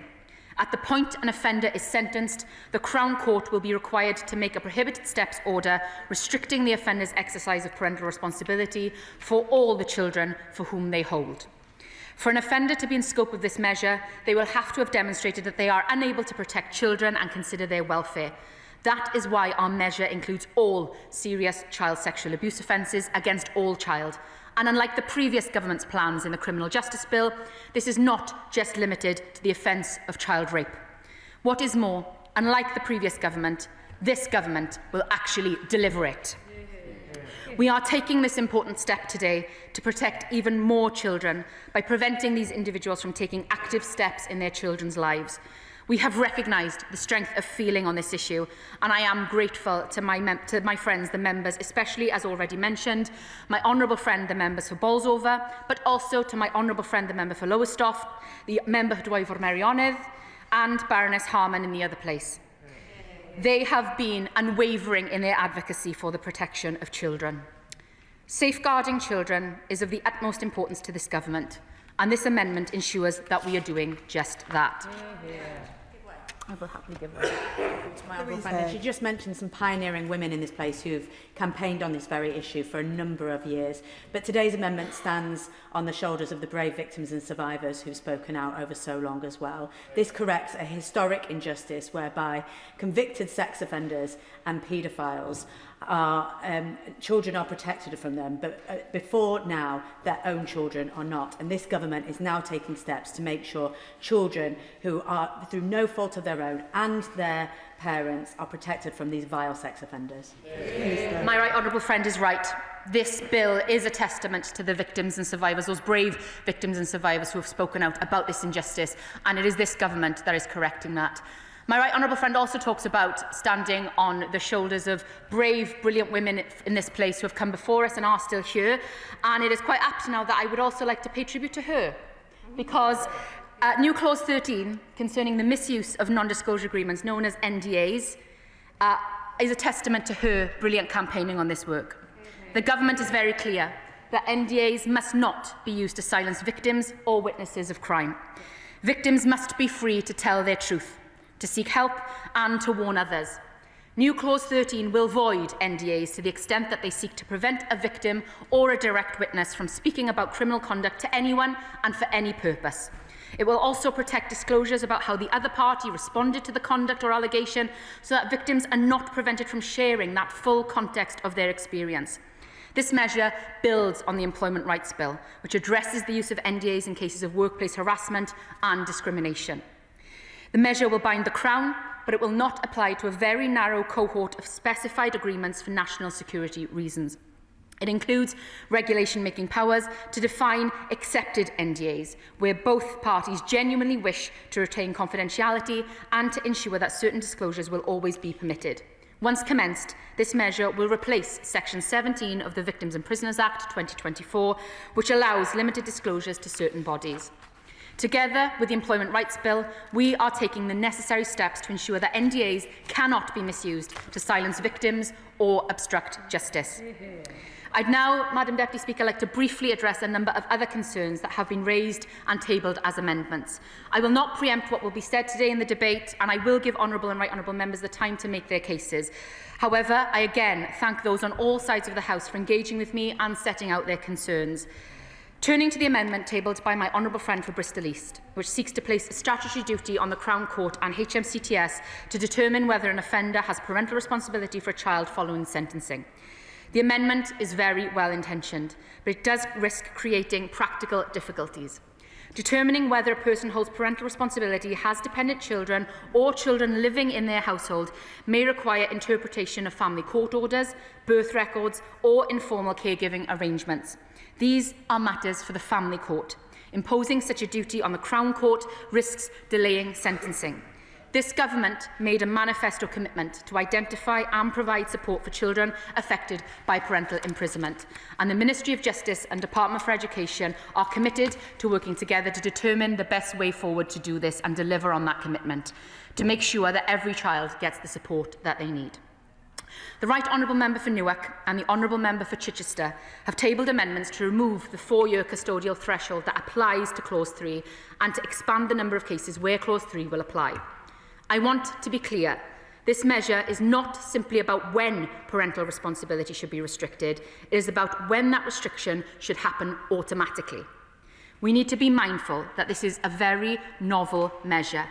Removing the threshold would add a very large number of cases to what is an untested approach. More cases will also mean more applications to the family court, and it is important that we do not overwhelm the court and create delays which will put the vulnerable children already in the system at further risk. We want to be sure that there are no adverse consequences for those children and their families already in the family court, and that is why we have struck to keep this measure narrow, so we can understand exactly how it is working in practice and what those impacts are. As I said at second reading and through the passage of this bill committee, this is just the beginning. As part of implementing these measures, we will seek to understand how they operate in practice and ensure that there are clear routes through the family court for the parental responsibility of any perpetrator who does not fall into this measure to be restricted. The Right Honourable Member for Newark has also tabled amendments on the unduly lenient sentencing scheme. Parliament intended the ULS scheme to be an exceptional power, and I recognise the importance of finality in sentencing to avoid ongoing uncertainty for victims, those convicted, and society more broadly about the sentence to be served. However, I do recognise the exceptionally difficult circumstances for victims and their families in making a referral to the Attorney-General within the 28-day limit. The Law Commission is carrying out a review of criminal appeals and held a public consultation which sought views from a range of different individuals and reforms to the ULS scheme. It did include extending the time limit and offences in scope. The Government will, of course, carefully consider the review's final recommendations. However, today I want to assure members from across the House that I have heard the strength of feeling on the unduly lenient sentencing scheme. The amendments have been tabled on this matter raise very important issues, and I will be continuing to look at this carefully as it progresses to the other place. On that, I make a commitment. The Honourable Member for Newark has also tabled an amendment on victim personal statements, a topic on which I must also pay tribute to my honourable friend, the Member for the Forest of Dean, for his dedicated campaigning on.